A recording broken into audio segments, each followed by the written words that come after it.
Hello there, friends. This is Spencer Michaud, and today I am joined by my good friend Diana Rose Harper.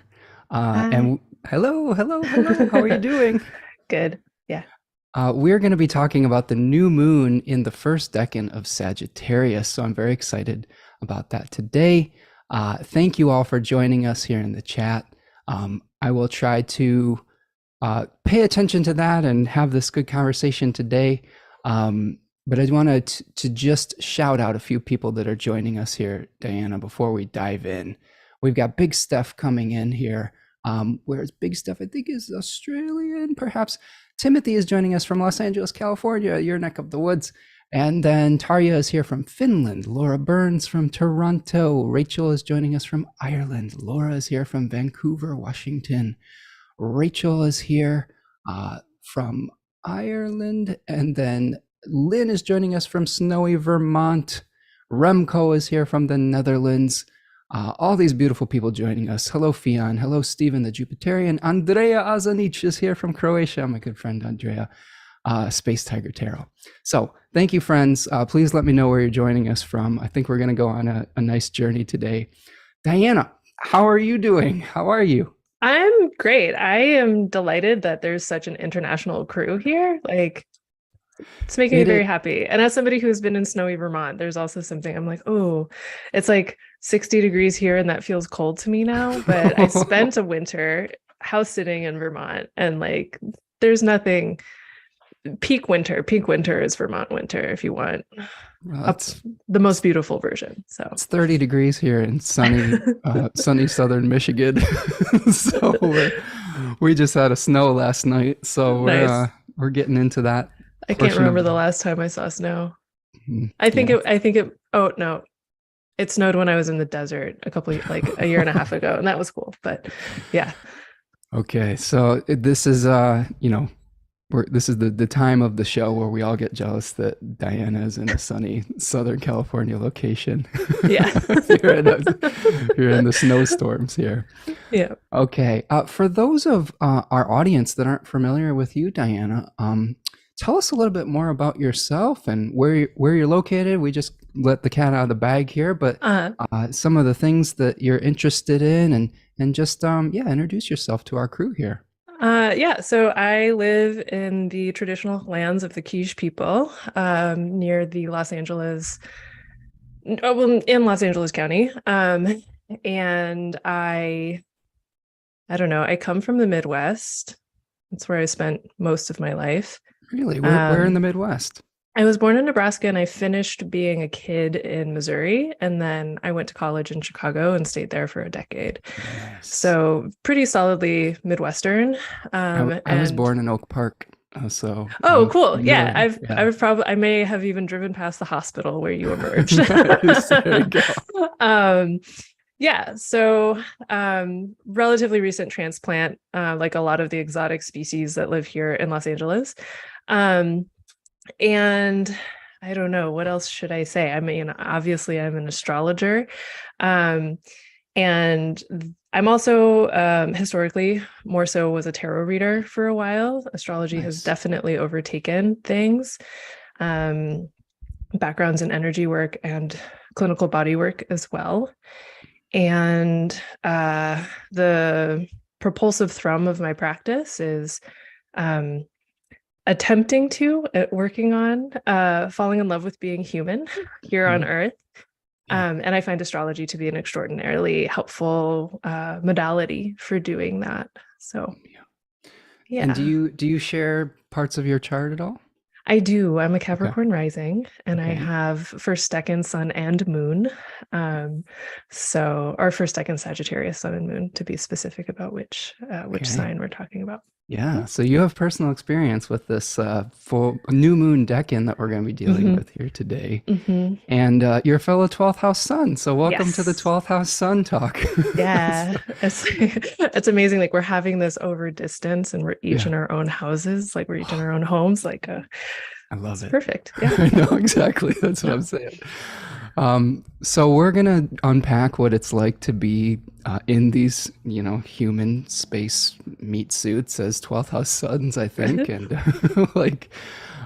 and maybe be your guides, I hope, today through the liminal spaces and try to work out what it is like to be human. Because if any of you are also 12th house suns out there, it's a little bit, it can be hit or miss sometimes as far as, right? It's like, why am I here and when do I get to leave? Yes, those questions are good questions for Sagittarius season, I think, too, is finding the why through our experience in these bodies as well. So okay. And Diana, you have some really cool stuff that is coming up. I've been seeing that you've been sharing some really neat Jupiter type of experiences. Tell us more. Yeah. So a couple weeks ago, a bolt of lightning struck me, not literally, figuratively, where Jupiter kind of grabbed me by the throat and was like, "You should make this." And I was like, what if I don't want to? And it was like, no, you're going to make this.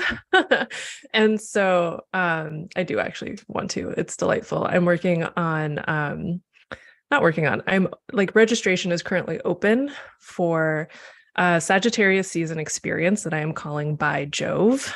And it is months worth of deliberate cultivation of relationship with the Jupiterian. So the Jupiterian in the world, but also the Jupiterian within oneself, through the sort of, through the foci of 4 different Jupiterian virtues as sort of like umbrellas. So, and those virtues being gratitude, generosity, growth, and grace. And it's not an astrology class, as in by the end of it, you're going to know how to delineate Jupiter and Gemini in the second. And instead is a relational astrology experience, relational astrology being kind of a name for the form of astrology that I practice. And that name comes from conversations with my friend Pallas K. Augustine and my friend Michael J. Morris.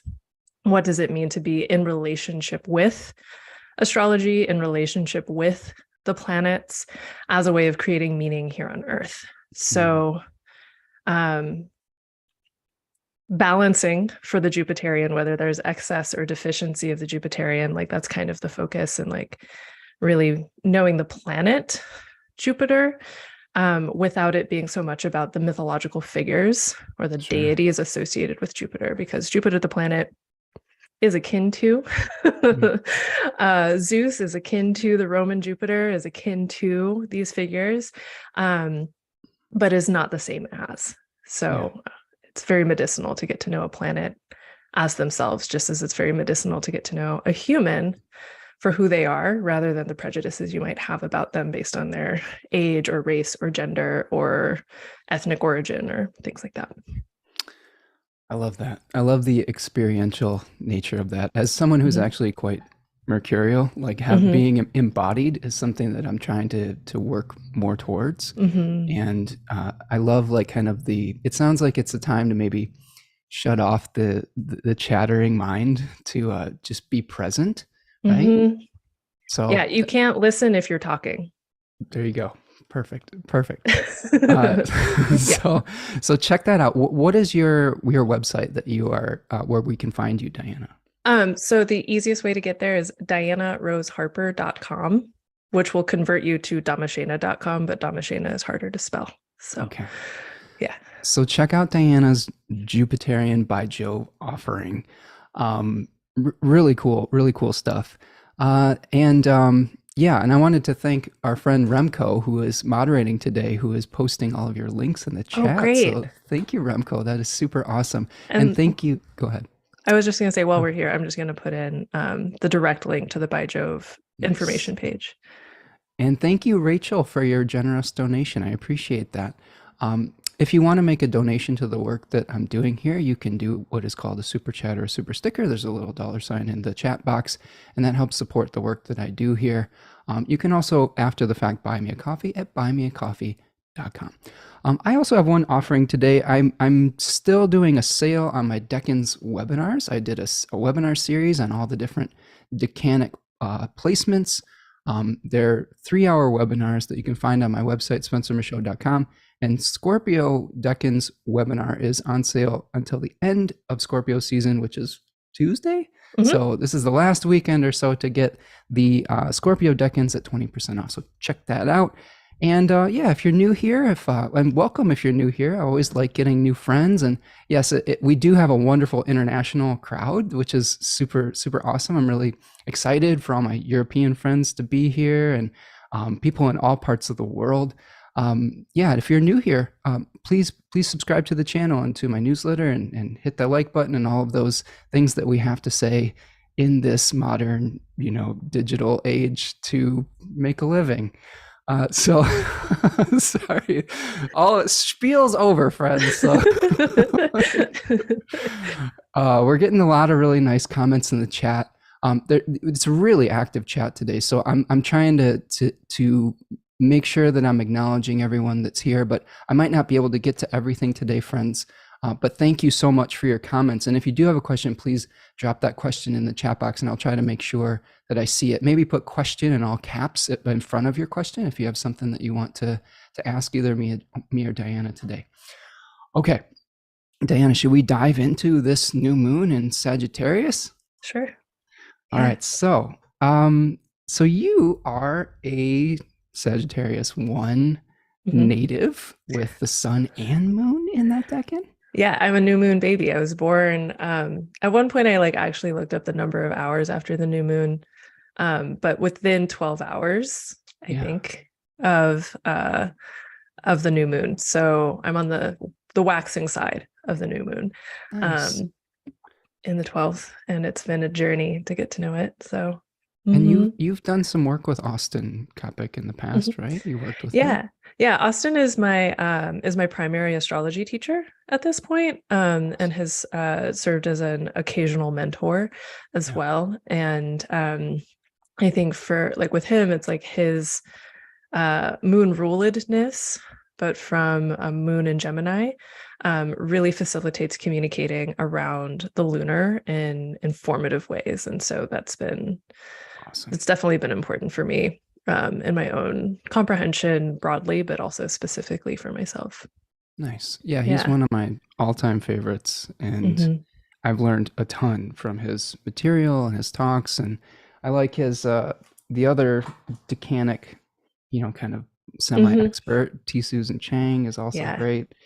I want to ask you, Diana, so before we even dive into all the things that other authors have said, what has your experience been of this decan, of Sagittarius in general, of Jupiter or Zeus, the planet, and how you've lived it? Tell us more about your lived experience. Yeah, so this is one of those things where I feel like the fact that I also have Uranus on the ascendant, that blends with the first decan new moon, first decan Sag new moon experience of just, I am going to do it the way that I would like to do it. My moon is also out of bounds. Nice. And so that sensation of what are rules? I know that if I pass through a particular experience, I'm going to be resilient enough to navigate it. And I think that's one of the things about the first decan of Sag. There's it's not the bullheadedness of Aries or the ramheadedness, to be technical. It's not that I'm just going to do it because I want to do it. It's that I'm going to do this because I know that whatever happens, I'm going to be okay. Yeah. Right. So there's a specific concept that's been really important for me called basic trust. And I heard about it from an embodiment podcast years ago, and only recently discovered that it's actually part of a whole psychological development idea by the psychologist Erik Erikson. And it's this idea that you are held by the universe, or you're going to be okay. And in the development model, it's about did you have reliable caregivers as a child, and what does that do in terms of your ability to have a secure relationship with existence? I didn't have reliable caregivers.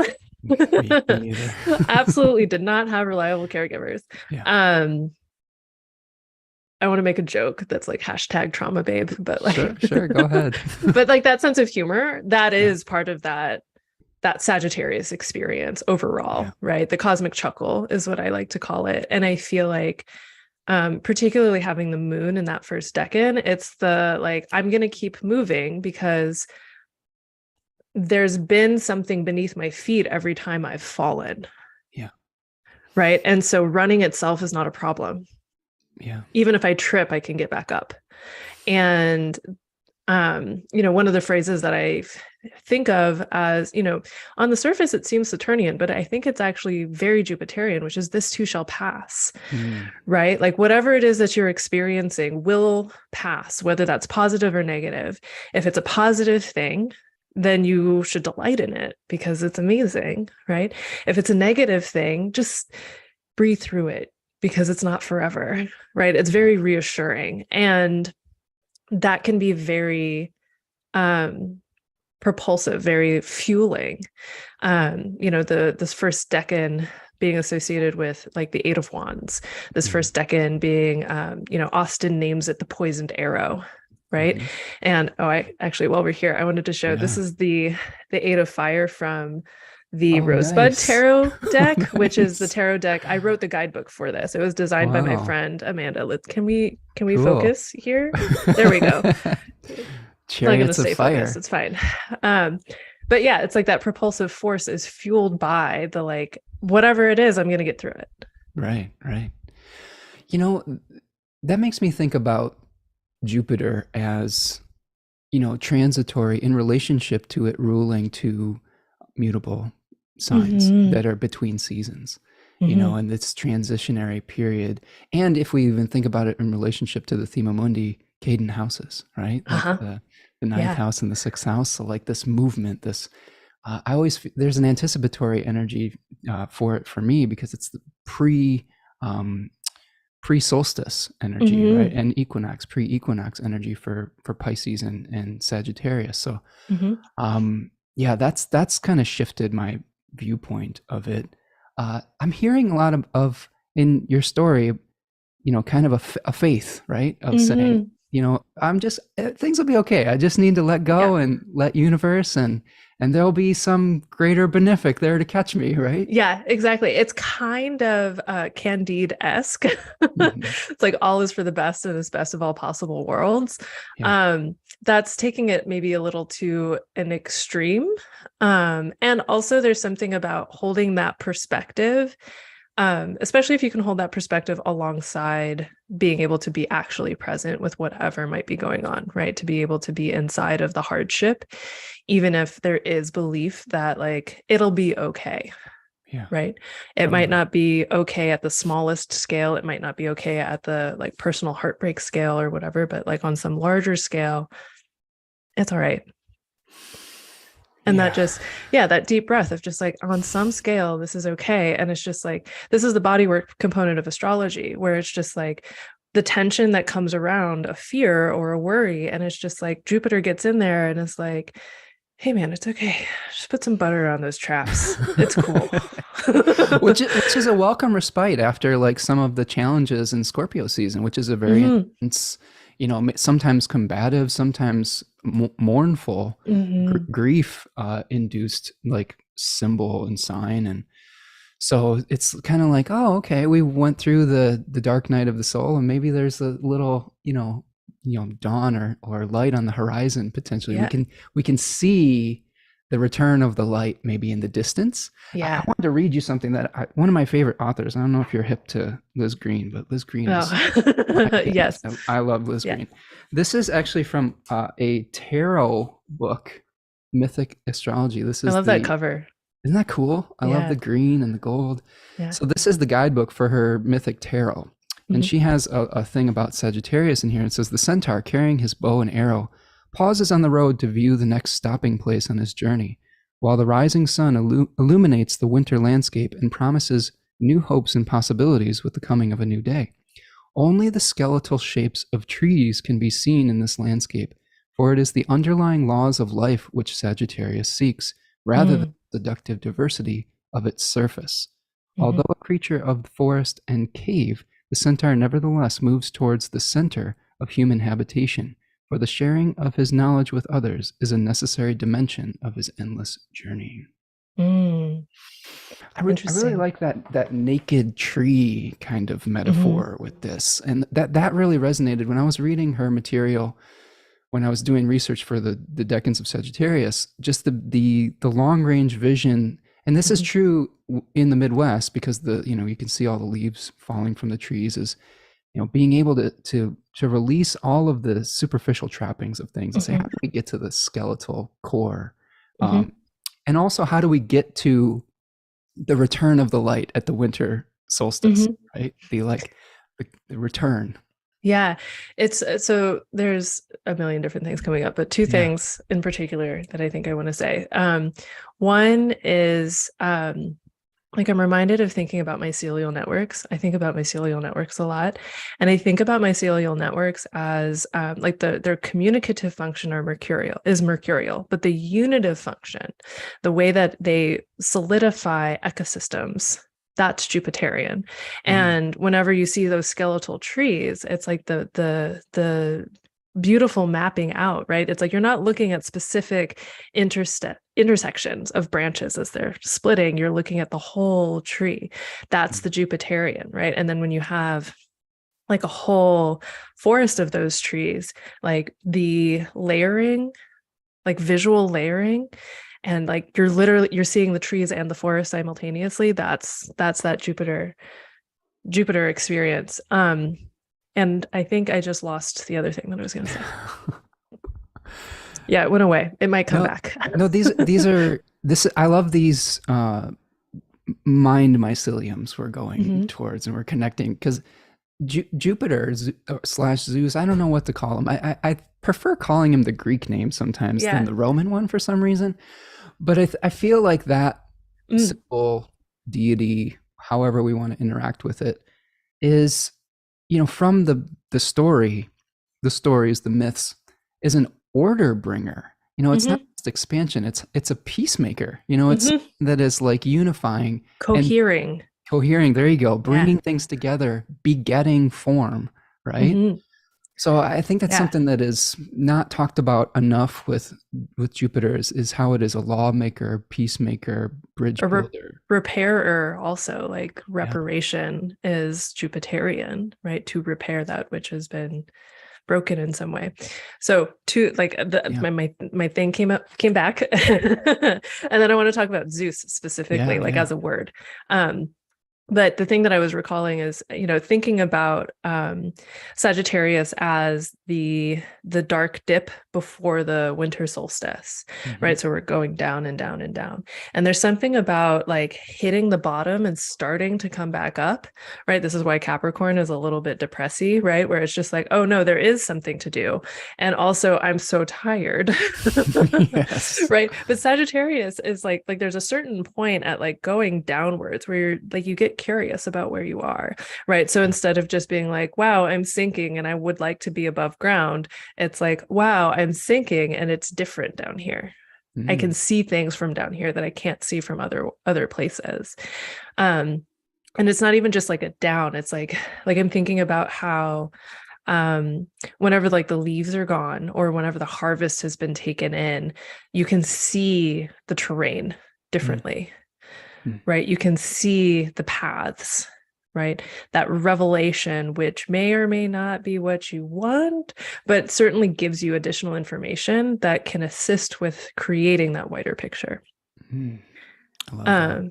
And then the Zeus thing, right? Yeah. So in Carl Kerényi's archetypal images of Greek religion, the Zeus and Hera one. I've got that over here. Yeah, it's good. He's awesome. I love how he talks about like the origin of the word Zeus, right? Where it's like Zeus is not so much a person as a moment, right? Like that flash of like the lightning flash, that means you can't unsee it. It imprints itself on your retina.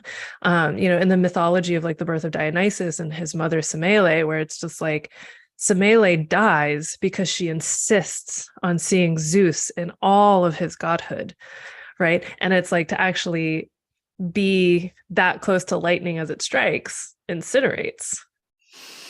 But when you have sufficient distance with Jupiter, there is this sort of like above sensation, right? This distanced sensation. When you have that perspective, the flash of insight might still utterly change your life, but it is also that which confers a different meaning to your life. And it, if we're talking about Sag 1, it's like, it's a propulsive meaning. It's a motivating meaning. Well, and you can also sew yourself into Zeus's thigh if you want some protection. Just get cozy. Yeah. Carl Karenyi, I've got like a whole set of his books over. He's an author that I think that people don't read enough. I mean, it's a little bit dense material, but man, really great engagement with myth in a very intelligent way. Yeah. Let's see. I love this already. I love this talk. I love being able to talk Zeus and so here's my next thought, Diana. Let's talk a little bit about that unifying factor in Sagittarius, because we do have a traditional symbol of a centaur and the unification of the horse and the human halves. How do you see those two halves coming together, unifying, and maybe contrast that a little bit with some of the splitting of attention that we might see in Gemini potentially? Yeah. This is interesting. So one of the things I think about when it comes to centaurs and like chimeric beings of some kind, right? It's like there's like Sagittarius and Capricorn are the only chimeras in the zodiac, right? So there's something specifically mystical about those two signs separately and also together. Every other like sign that has a multiplicity, it's like the scales of Libra, like they're the same thing, right? The twins of Gemini, it's like they're two separate beings. The water bearer and the water vessel of Aquarius, like those are two separate beings. But the unification of beings as sort of a complicator of the concept of separation.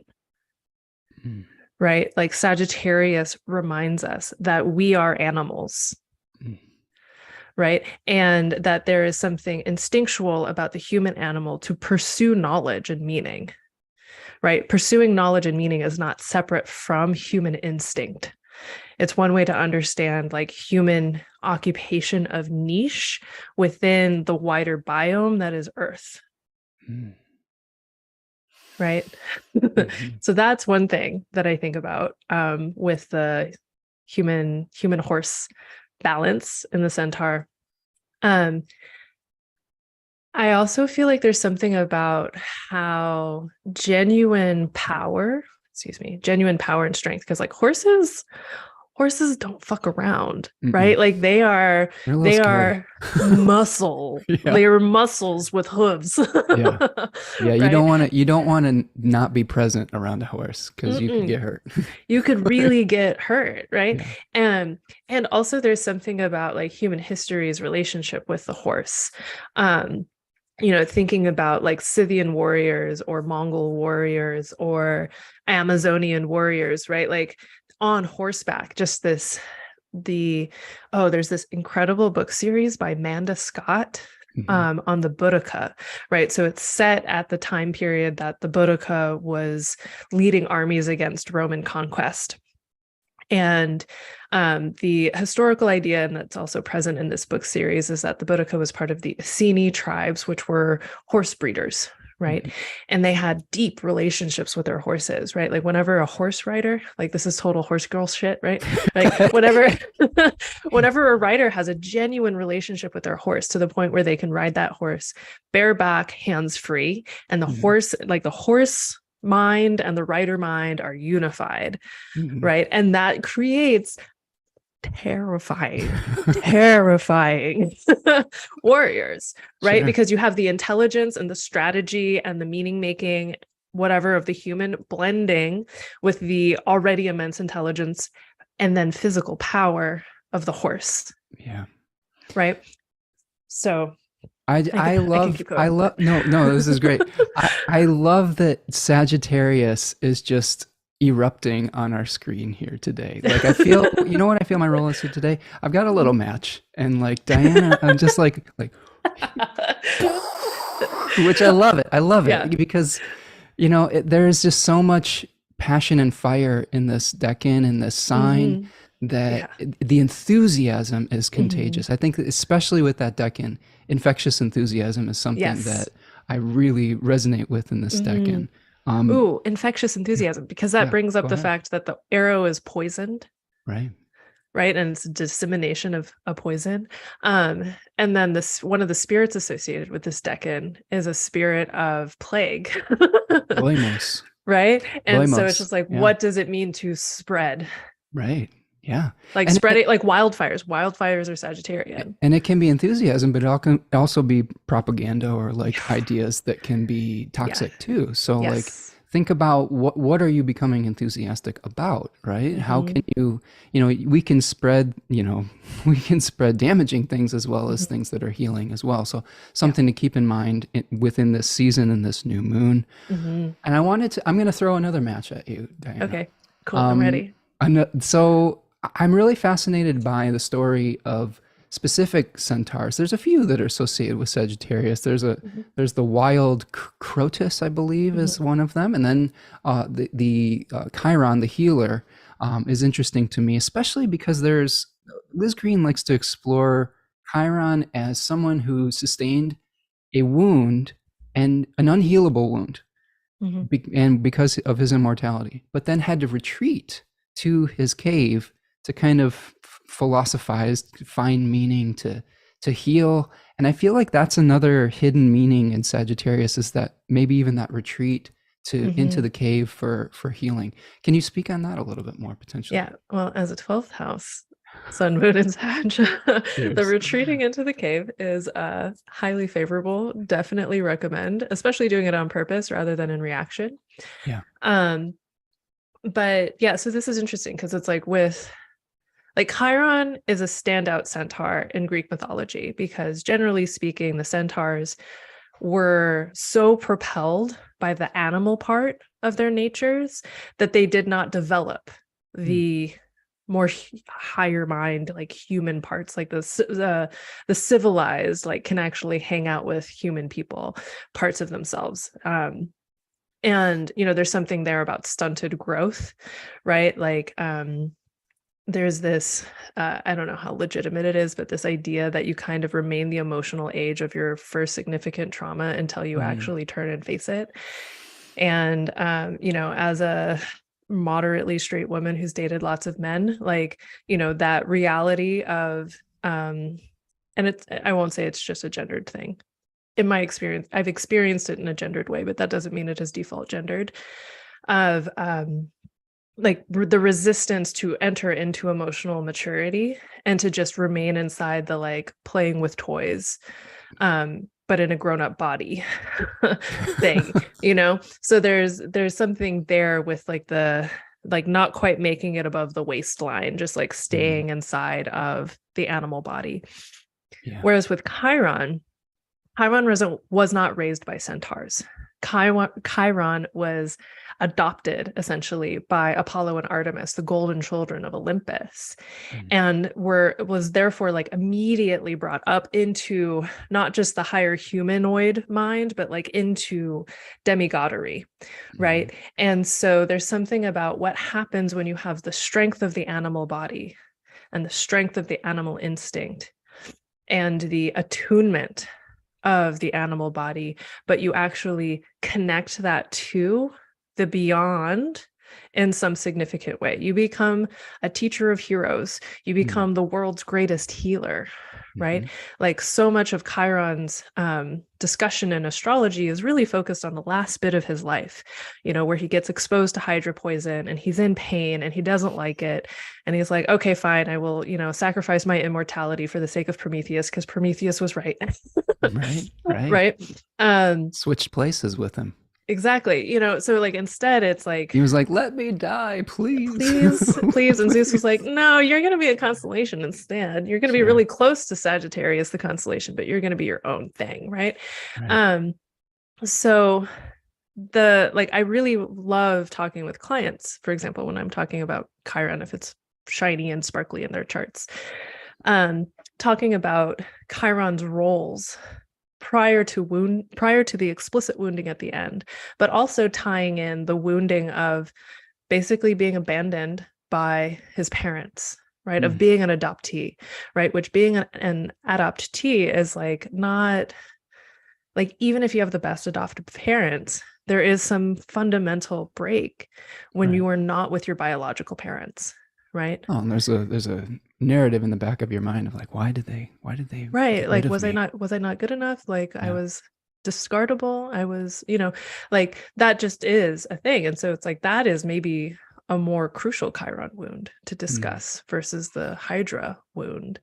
Yeah. Right. With the Hydra wound, it was that, like, I know everything there is to know about medicine and antidotes, and I can't heal myself.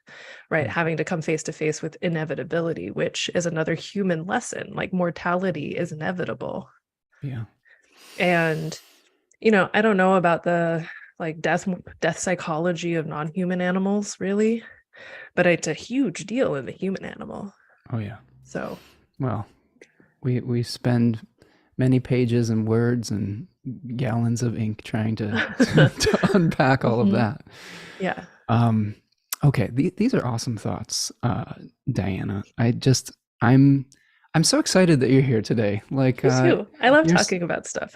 yeah, you're so intelligent and enthusiastic, and this knowledge is just flowing out of you in this really beautiful fashion today. So I'm really just in gratitude and holding space for you here today. And I'm just really happy that our group here gets to experience your wisdom. So thank you. You're going to make me like blush and hide under my desk.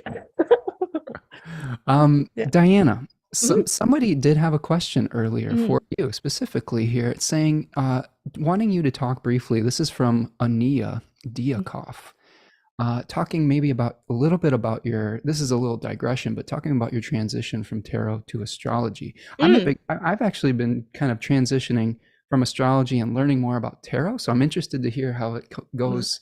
The circuitry. Yeah. I was just talking about this with my friend Matthew Williams actually recently, who's like a very traditional astrologer, really into technique. Like, explain like I'm 5, dodeca temoria, please. Like, he's the one.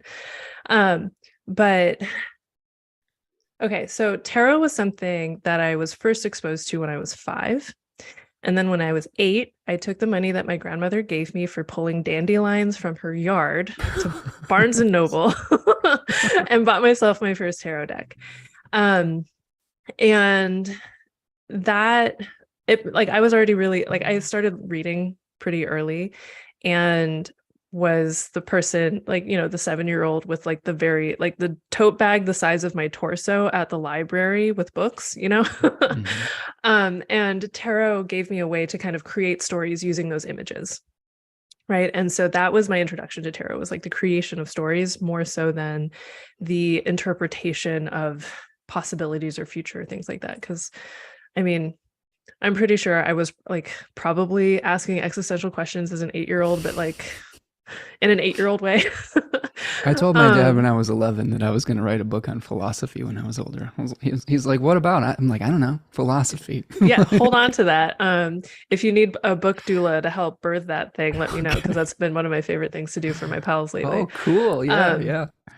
I'm the hype squad, basically. Nice. The world needs your book. Stop hiding it. So anyway, continued to play with tarot, got more into it in high school, even more into it in college. And around high school, college, that's also when I was getting into astrology. And there was something about being like going from the sort of like, unless you have a really solid cosmology within which you understand your tarot to be responding to your questions or your inquiries, like, Josephine McCarthy encourages specifying who you're asking whenever you ask your deck a question, that kind of thing. Like astrology gives a broader context that tarot does not provide.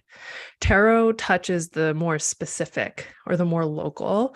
Astrology gives the global, right? And so from this perspective, we can almost think about like tarot is a little bit more mercurial or lunar, and that in its localness and its ability to do certain kinds of specificity, whereas astrology gives you that broader overview, as well as then getting into the specifics. And so whenever I started going from like hoarding my astrology study, it was just about myself and like understanding other people, but like not talking about it, to actually talking about it. Like that was something that people would point out to me. It was like, you make stories, or like you're able to synthesize in ways that are absolutely related to being able to synthesize tarot. Yeah. But using the language of astrology. Right. And so I feel like being able, like transitioning from astrology into tarot, like not like you're abandoning astrology, but incorporating tarot. Sure. Now, you know, like I think that's one thing that tarot provides, is like to think taroically. Yeah. It gives you a much different kind of mapping capacity and connection forging capacity, because it's not just like derivative houses, who is in charge of what, like that kind of thing. It's like, you know, how different are these two cards? For example, these are two cards that I pulled thinking we might look at them later. Nice. These are from the Pagan Otherworlds tarot. Okay. Is For that the Wheel of Fortune? Yeah, it's the Wheel of Fortune and the Hermit. Okay. Perfect. You know, it's like if I pull these two cards asking about car repairs versus asking about what to get my grandmother for her birthday. Right? Those create really, like, they're the same cards, but they create very different interpretations. And so especially like I think that the way that tarot trains you to see specificity from a generality translates so well into astrology, and vice versa. Yeah, I you know, specifically what's been great from my study of tarot recently is just being able to have more visual images to discuss with clients and with students and things of that nature. And there's just this wonderful mycelium of esoterica, you know, related to the tarot and the Kabbalistic tree of life and all of those kind of, you can go down all sorts of rabbit holes with this. But yeah, being able to make those connections, I think it's really powerful. And I think that it gives people something that they can apply their own mythological image making onto, you know, with entrainment, you know, like that's something that's really important to me, the concept of entrainment. And Jeffrey Cornelius was someone who really turned me on to that, as far as like, hey, if you want to speak with the divine, you know, tune your brain in like a radio receiver to whatever, you know, consistent channel that you want to work with, and you'll get messages through that channel. And you know, using the channel of the tarot has been something that's been really enriching moving forward. What's really interesting, two things. One, tarot is imagery. Like that is what makes it immediately accessible to the newbie in a way that the language of astrology requires study first, right? Definitely. Yeah. And then the second thing that you were just talking about, attunement. Oh, right. When we can attune ourselves to something. That something is also attuning itself to us. We affect it and it affects us, right? Like I think about, so like I used to be a classical musician. I played cello for years. Awesome. And my favorite part of performance, this is not true, one of my favorite things was just like to be, especially in a chamber music group, so like less than 10 people, but tuning together, right? Where it's like, yeah, you can have your little like A box that's like ding, and like everybody's tuning to that. Sometimes you don't have that, like it's lost. So whoever sounds the most in tune becomes the A box, and everybody is tuning to that person. Yeah. Oh yeah. And then that allows for a collective resonance. Like, oh, it's so nice. Well, and you know, this is something, yeah, I was a musician myself, and I fiddled around with different like spiritual tuning things, with like being able to kind of twist A up a few hertz, like, and being able to come into alignment with other people in that. You're right, like it's not necessarily that one note is the only right note. It's the ability to come into harmony with one another that creates the kind of like like the release and the Yeah. endorphin rush and things. Yes. And I think that's part of the mutability of Sagittarius, where it's like Yeah. Sagittarius is pursuing the experience of being alive, not from the standpoint of there is one way to do it, but how many different ways are there? And what do all of those things have to say about being alive? And what, if anything, is the unifying thread in all of those different ways? Right. So like one of the images that I associate with Sagittarius is the campfire, but like not just the campfire, but like the little, like whatever you use to carry a coal from one campfire to another. So you don't have to start from scratch in the middle of the winter. Okay. Right. Okay. And a container, like there's a container component to it, but it's more about bringing the fire around which travelers commune. That sharing of stories. I'm feeling some Hestia vibes with that, you know, yeah, like the keeper of the flame, right? Yeah, the absolutely. of the sacred flame. Excellent. Yeah. Okay. Yeah, go ahead. But it's like what's the mundane version of the sacred flame? It's the hearth, and especially the hearth in like a tavern, or the hearth of like, you know, there's always a good spot for a campfire here, and the previous campfire tenders leave you a pile of dry wood in a protected spot, like that kind of thing. I like that. I like that. Okay, I'm taking a look at my notes here, seeing we've covered. Yeah, where are we? We've been like all over the map. No, it's great. We're just letting the spirit, you know, move us wherever it wants to go. And that's what I love about Sagittarius is that, you know, again, after the composting and the releasing of old forms that might not bring us vitality in Scorpio season, you know, we have this liberated spirit in the first decan that's like, what's next? Where do we need to go? And if we touch on Loimos once more, Austin really talks about the vehicle for the liberated spiritual fire and liberated enthusiasm, but also the warning that you can become a parasitic host for others' visions if you don't have your own goal that you're aiming for. Has this been true for you in the past? Has it been true for me in the past? Maybe a little bit, but I feel like I've been somewhat shielded by, like, not only do I have Uranus on the ascendant, but I have Saturn in Capricorn. And so there's a certain kind of self-containment that's a participating factor, but I've absolutely observed it in other people, and I've observed myself get close to it. Right. So it's kind of like I've never been blackout drunk because I stop, like my system stops me before that can happen. And it's too late for me to try them in my 30s. Like damage is not worth it. But I think there's something similar to that of like the desire to be like inebriated by someone else's vision, because there is something, you know, it's like Jupiter is charismatic. Jupiter's in Pisces, co-present with Neptune right now. And I'm just like looking at all of the different cult documentaries that have come out recently, and like looking at my watch being like, okay, so when's the next big expose gonna happen? Because like enthusiasm and that like bright fire of touching God, touching truth, like it is so appealing. It is so like yummy. I want that. You know, it's like in the past, like, what is it? It's 2022 now. So it's been like in the past 70 years or so, like there's been such a significant reduction in at least Americans going to church and having a sensation of coherent spiritual like structure. Right. And humans have an inherent desire for the religious experience. And so when you don't have a coherent structure for that religious experience, and you don't have training in discernment, and you don't have Saturn cutting things off for you, protecting you, like it is so easy to get pulled in to that. Were you raised in any specific spiritual tradition?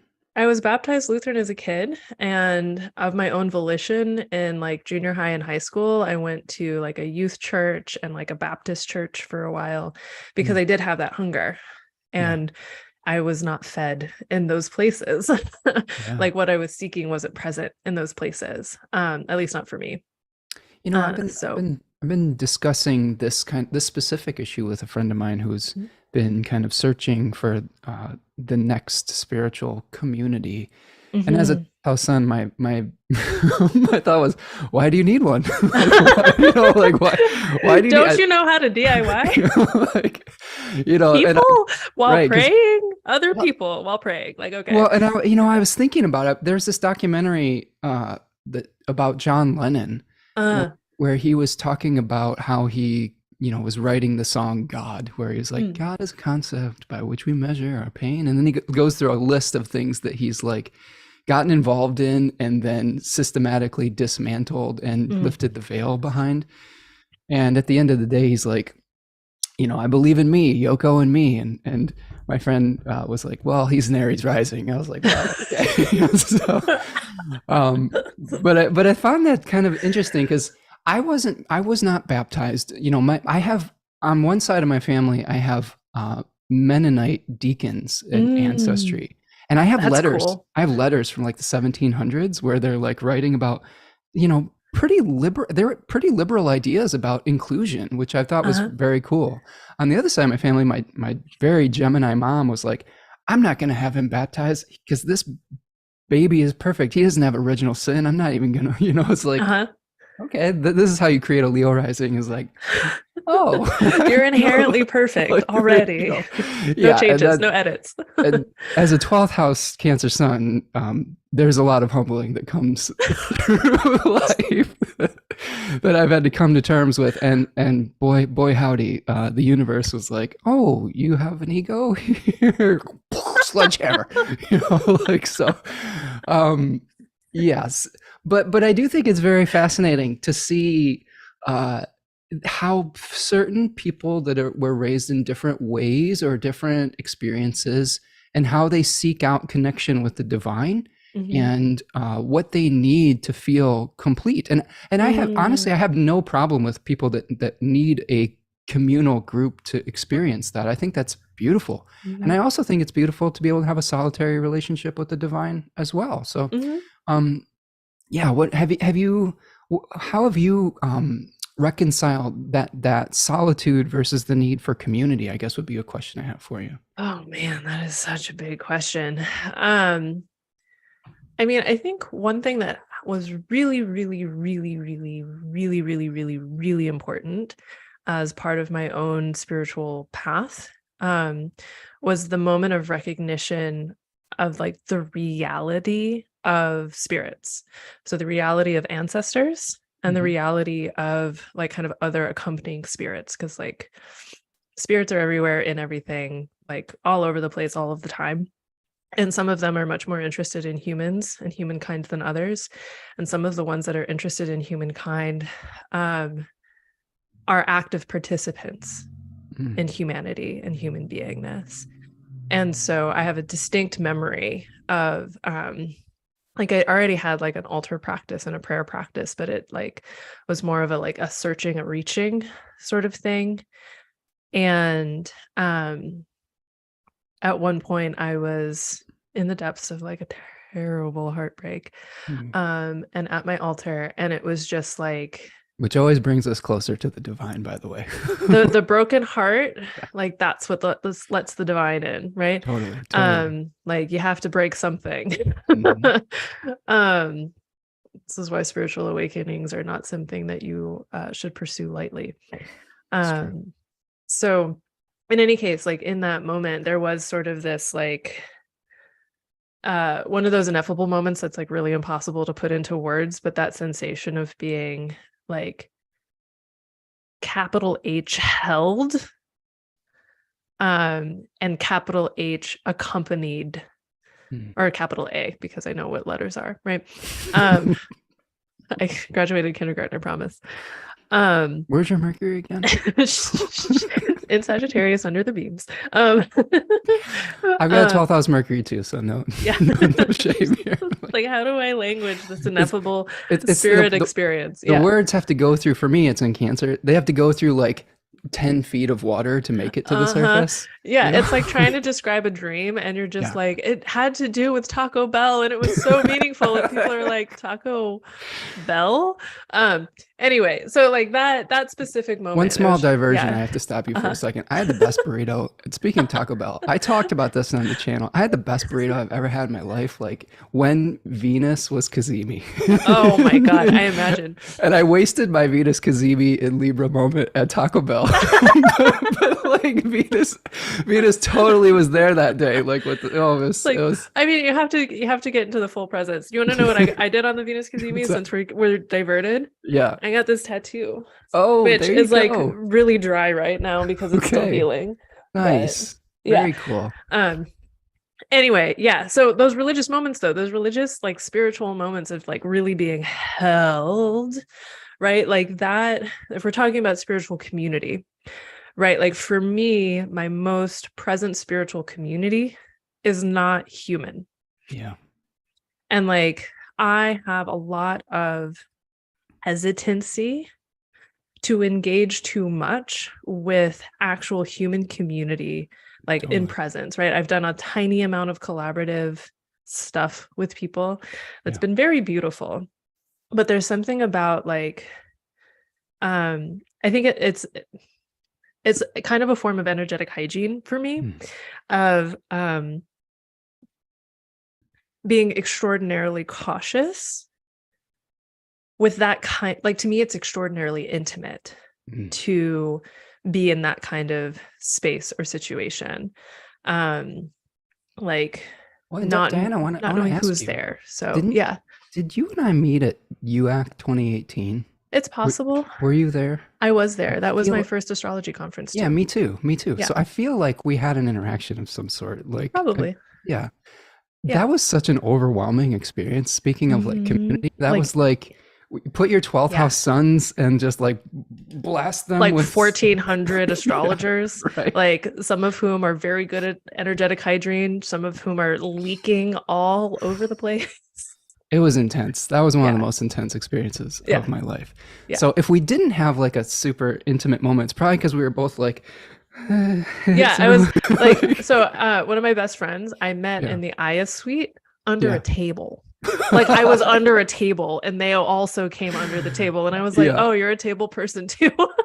Well, like hiding in the cave. I will say at UAC, my rising sign sort of took over and I was trying to be like, I'm a Leo rising. Boo, boo, boo, boo, boo. You're wonderful. We're all great. This is wonderful. But inside I was like, that's the survival mechanism and the coping strategy, like part of the rising sign, like coming out hardcore. Like I'm sure there were people that I met at UAC who thought I was a bitch, like that Capricorn rising, just like sure. Well, this is something I've noticed with my partner too. She's a Capricorn rising, and when you first meet her, she's not a bitch, but she's very collected and formal. And then you get to know her, and she's just like light in the match. Like I feel like we've created a safe space and a comfortable space for you today because you're opening up just like my partner does when they're like, hey, I'm excited, So it's like you open that can of worms, and if you actually want worm juice all over you, let's go. There you go. Yeah. And we have a few comments and questions here. Rachel says, this channel is sponsored by Taco Bell. Send us gift cards. Yeah, there you go. Perfect. Crunchwrap Supreme. Yes. Well, I'll tell you. Just one more thing. The burrito I had was the double stuffed steak grilled cheese burrito with like grilled cheese all over it. And like, it was so good. Sorry. Okay. I'm sorry. You have a Cancer sign and you like cheese. And a Taurus moon. I have a Taurus moon. That was the other question someone asked me is where my moon is. My moon is in Taurus on the midheaven. Yeah. I will also say that I don't actually digest dairy that well though, for some reason. So so digesting it and thinking it's delicious are two separate concerns. Okay. I do have a Virgo stellium, so the Virgo stellium is like, oh, you're not gonna be able to digest half the stuff that is delicious to you. All right. So hashtag suffering. Diana. Yes. Diana. Where should we actually talk about the new moon? You want to pull the chart up? I'm going to pull the chart up here. Sure. What do you say? Yeah, sounds great. No, this has been a great talk. And I think that people on this channel are super used to my Venus and Gemini digressions in all sorts of different directions. Love it. So they're here for it. But let's talk a little bit, some specifics with this new moon in Sagittarius. And we've had some really great philosophical discussions today. So no shame in going down all of these rabbit holes. This is amazing. So we're looking at the new moon in Sagittarius 1. This is happening at 5:57 p.m. Eastern time, which would be 2:37 257. 2:57 Pacific time. Doing all the machinations. Do the proper adjustments for your time zone. November 23rd, 2022, which is a Wednesday, and it is the day before Thanksgiving in America. So we'll be starting off a new cycle of hopefully celebration and gratitude. I'm noticing a few things here.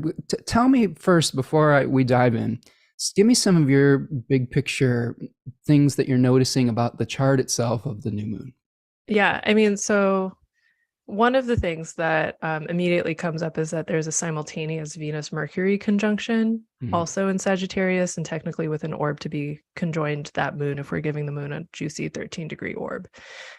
And so that brings in those the influences of both Venus and Mercury into that moon. It's like we've been having a really chatty and like delightful conversation. And so like thinking about chatty, delightful conversations, potentially being the seeds, like seeding things, like that's something I'm really thinking about with this particular lunation. The other thing that I think is interesting is like it's happening super early in Sagittarius. And so it's not really getting messed with by anybody else in the chart in a direct fashion. Right? It's in a relatively wide trine with Chiron. It's in a very wide opposition with Mars. It's in on a very wide square with Neptune, Jupiter. It's in on a wide sextile with Saturn. Like it's kind of and I believe it's also out of bounds, right? Isn't the moon out of bounds? There's some out of boundsness in here. Yeah. For sure. So I want to ask you though, before we move on from that, what do you think about the Jupiter relationship with the new moon? And because I was getting a little bit confused when I was looking at this, because there's a whole sign square, but there's potentially an aspectual trine. Yeah. See what I'm saying?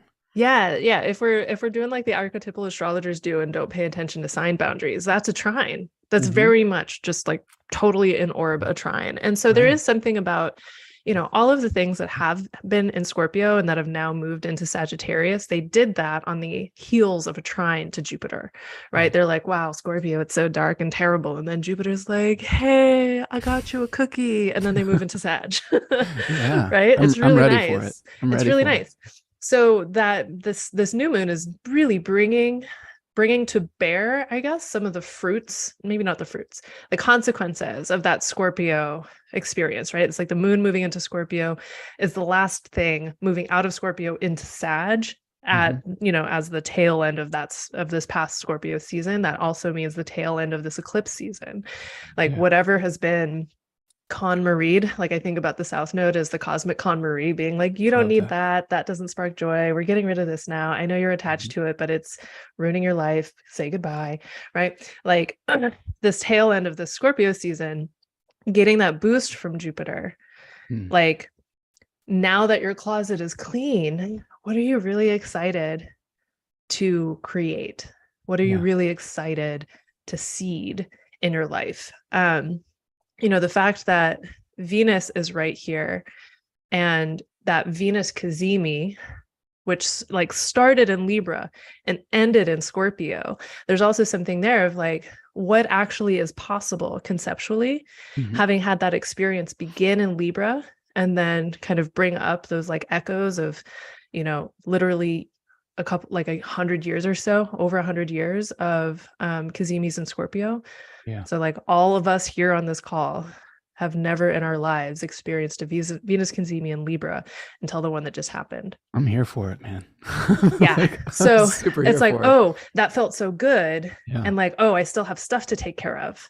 Then Venus goes past the South Node, and now Venus is participating in this new moon. Venus said burrito time, baby. Venus said burrito time. Like now we got to figure out how to make the like dairy-free, gluten-free version that is just as delicious to scratch the itch, Well, I'm gonna stop you right there because I'm excited about all of these planets being hosted by a domiciled, Hmm. that newly direct Jupiter and Pisces on this day, right? Because Jupiter is going to be stationing direct, as our friend Remco is helping us to remember here. Hmm. Because we've had all the Scorpio planets hosted by Mars retrograde in Gemini, which Hmm. is Spicy. spicy. Yeah, definitely. And we are going to be seeing all these planets, move into oppositions with that planet, which is also probably going to be a challenge. But um, I wanted to say, piggybacking off of the Taco Bell type of thing, Uh-huh. part of the thing that happened to me in the last set of eclipses, which were angular for me over the 4th and the 10th house, right on my natal moon. Okay, I had an eclipse right on my natal moon. I've been anticipating some changes here that haven't necessarily come to pass yet, but what has come to pass is I was having some challenges with my body, like probably from eating too much Taco Bell and sitting too much, like some pain. And what I've had to do is since eclipse season, I've completely been scrubbing my diet. I've actually stopped eating a lot of cheese and gluten and those things, and starting to rebuild my gut flora with fermented foods and much more healthy stuff. And I've been moving my body. I've just been doing a lot more movement exercises. And I have a feeling that some of the fruits of that effort, I might start to feel that moving into Sagittarius season. Do you see what I'm saying? Where Yeah. you rid yourself of the things that weren't serving you. And now, that liberated spirit's like, whoa, I feel amazing. What do we do now? Right? Yeah. Yeah. Like the results that encourage continuance. Cheers. Yeah. Yeah. And I think, given the fact that this is in the first decan and it is in a bi-sign opposition to Mars, there's absolutely a risk of overdoing it. Right? I did that this morning. Like I've been doing kettlebell workouts lately, and I haven't done any for like about a week, because in my last one, I don't know how I did it, but I somehow like pinched the hip flexors on both of my hips, and so now I literally feel like an old lady. I get out of bed and I'm like, oh, my hips. I'll tell you, you and I are on the wavelength, because my hips have been a problem, and I feel like I flash danced down into frog pose today. like I've been doing this gentle yoga stuff where like I've been trying to stretch. And this morning I was just like, woo, I'm gonna go into frog pose without even like doing it slowly or mindfully. And I totally and now your adductors are like, bitch, what did you do? It was like, what is wrong with you? You cannot move like that without being mindful. So this actually brings up something that I think is really important for thinking about Jupiter, which is Jupiter wants to increase stability and mobility. Yeah. And increasing stability and mobility it's not easy, right? So it's like, I used to be a clinical body worker, and I used to do a lot of like circus training and stuff like that. And increasing mobility isn't about how much slack do you have in your tissues. It's kind of about that, but it's not like the real thing that it's about is, does your body trust that it can be strong in those positions? Right. Is your body resilient enough to experience whatever you're asking it to do? Right. And so there's something about like, the like coming out of a trine from Scorpio, but into a bi-sign square, that's kind of like, okay, you rid yourself of those things, but are you going to now move too fast? Don't move too fast. Oh, that was too fast. Oh yeah. I have been. So maybe I think that our practical advice that we could give people is probably first just to slow down a little bit, potentially. Sextile with Saturn. Saturn is your friend here. Slow down, like, because that's literally the name of this decan is the Lord of Swiftness, and you might want to just be like, hit the ground running. And one of the other cards that I associate with Sagittarius is the Temperance card, right? Yeah. And we have to find the right blend. I actually pulled the Temperance card today reversed, like I didn't have the right blend or the right mix or something. And I needed to, I've been thinking about that. How do I have the right alchemy, right? So part of the Sagittarian journey, I think, also could be, how can you find the right elements for that stability, that four-footed, hoofed animal, so that you're not off balance as you experientially try to move forward and create movement within your life through experience. Right. I mean, running is balancing on one foot over and over and over and over and over and over again at speed. Nice. Right. Nice. And so doing agility training and balance work improves your running. Yeah. Excellent. Aligning light astrology here. I believe that's Dr. Claire Moon. I don't know if you are familiar with Hi. her work. Hi, Claire. She is talking about, first of all, giving you all the props in the world, which you deserve 100%, and says that you're bringing in the aerial body knowledge. And Claire is another example of someone who does some of that. She does some pole work where she's utilizing all of her balance and movement and things of that nature. So bringing that into the equation as well. I believe, Claire, don't you have Saturn and Sagittarius ruling your sun? I don't know. I know that there's a Sagittarian element to that, and utilizing body work and creating balance through challenging yourself too, because I can only imagine how challenging some of these modalities are, like doing the pole work, doing the running, doing the yoga. All of those things can really like test you to your limits. And I think there's another. But they also generate trust. Sorry, keep going. Okay, yeah, we can come back to that. Well, what I was going to say is that there's, as I've gone through the decanic journey with Sagittarius, there's a testing of metal that comes through the subsequent decans, right? Like the second decan is like, okay, you're going to be tested now. You have an idea. Now you have to unify body and spirit to be, and sometimes overcome a nemesis, whether it's a physical nemesis or something internal within you, to say, oh, are you really going to walk your talk? Are you really going to embody your vision? And then eventually when you get to the last decan of Sagittarius, there's it's a Saturn decan where you're kind of like, being driven by a non-K to the finish line, the force that compels, and saying, oh, we gotta, I compare it to a horse that's barn eager, where you're trying to get the last few miles. Or the dog that can't wait to get home and like lay in bed. Totally. So yeah, and Claire says, yes, they do have Saturn and Sagittarius. So yeah, I thought so. I thought that was a connection I was making in my brain. Okay, so we've wait. Let me say the trust thing though. The trust thing in terms of like the body and doing certain kinds of training, right? Like I didn't know what it was to trust my body's wisdom until the first time I was on a trapeze. Oh, like a trapeze that was taller than me. I should be specific.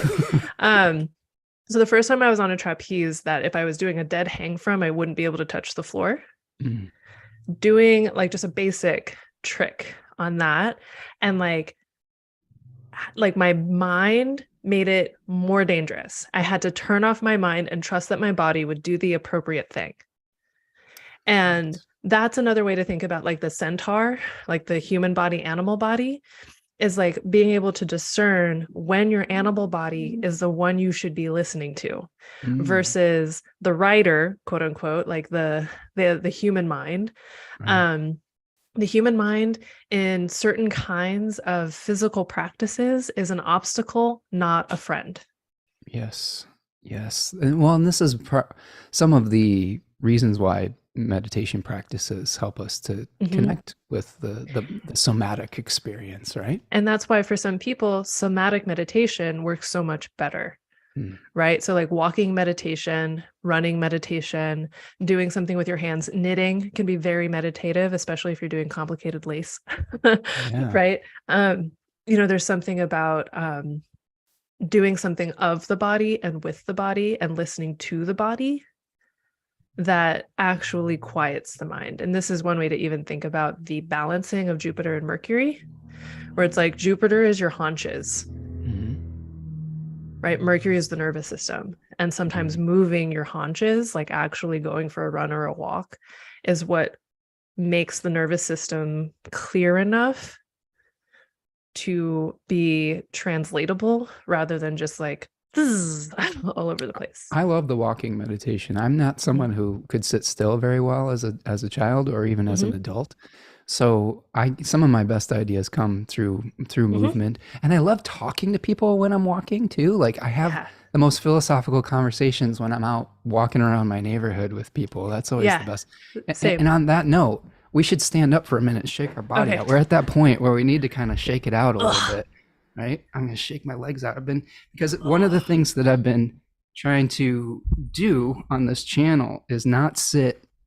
I have a lot of endurance with a Taurus moon, Yeah. but I need to move my body. So this, for all of you out there listening, this is the good stretch break, right? You want to get some movement going in your hips, and I'm doing this because I've been having some real challenges in my hips lately, to the point where I've been in a lot of pain. And I think that a lot of times when we're in a lot of pain, we have to pay attention to our body. Do you have good stretches for that, Spencer? For hips, one thing I've been doing leg swings that are like arm swings. Yeah. Like you do arm swings, but you can actually just like swing your leg back and forth too. Yeah, it's a dancer warm up actually. Yeah, I love that. I've been swinging my legs out to the side. I've been swinging my legs in circles, just so I can just get some blood flow. And I'll do like what you're talking about, the nervous system. Sometimes I'll just shake my body. Oh yeah, that's a good one. Or bouncing. Bouncing is good too. Okay, I think I'm back. Anyway, text me later because there's one of my favorite hip stretches. Yeah, I can show. It's also very Jupiterian because it's a form of a 4 stretch. Nice. So, I've been doing a lot of yoga hip stretches too, with like the twists and where you put your arm around the knee, and I've been doing like child's pose stuff. I just downloaded the Fit On app, and there's all sorts of really encouraging like yogis on there. They're like, okay, you can do it. Oh, I know it hurts, but so it's like, what's the Mr. Rogers of mobility? Like that's actually that's a niche that I need somebody to fill. Well, I think that what I'm trying to cultivate here is being the Mr. Rogers of astrology. That's kind of the vibe that I'm trying to bring here. Yeah. So if you can find me the Mr. Rogers of yoga, I'm into it, man. Okay, cool. I'll keep my eyes peeled. All right. Okay, so we're talking new moon in Sagittarius. We've stretched, we've gotten some water. I'm going to take this little break in the moment to encourage all of you to hit the like button, please. That helps get the message out to the most people in the algorithm. If you're new here, please subscribe, share with your friends, sign up on the newsletter, support Diana Rose at her website, dianaroseharper.com. Sign up for her By Jove offering, and and leave comments in the comment section, whether you're joining us live today or after the fact. I always love hearing from everybody. I'm trying to keep up with the chat as much as I can today, but man, Diana and I are having just such an engaged conversation. I'm trying to be present in the moment and not split my attention in too many different directions, because there's so many good pathways we're going down here that I don't want to miss anything. This is what it's like to be a natal Mercury in Sagittarius, by the way. It's just like, literally there's 1 million different things that I could say, and I'm going to try to say a fraction of them, which is still going to be like 1,000 things. So, oh, well, I love it, because I just love when people are enthusiastic about things. I have Neptune in the 5th and Sagittarius. I don't know if that is part of it, but one of the things that bothers me more than anything is apathy. So when someone is fired up about something, I'm just like, oh, that's yes. Just, it's the fuel. It's the fuel. It's the, Yeah, 100%. Okay. So a couple of the things I would like to talk about, Diana. Yeah. Let's talk about our host, our good buddy, Jupiter here. We have Jupiter on this day stationing direct at 28 degrees of Pisces, co-present with Neptune, while Mars is also squaring Neptune from its retrograde position in Gemini. What is Big Daddy Zeus bringing us for this new moon? Yeah. So one thing that I want to put lob into the basket of meaning, right?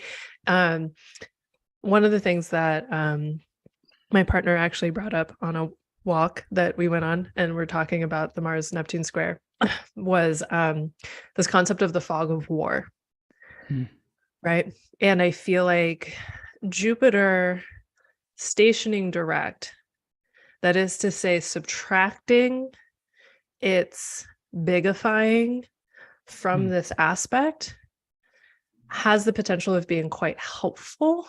Like, I'm not a mundane astrologer, so that's a huge important caveat.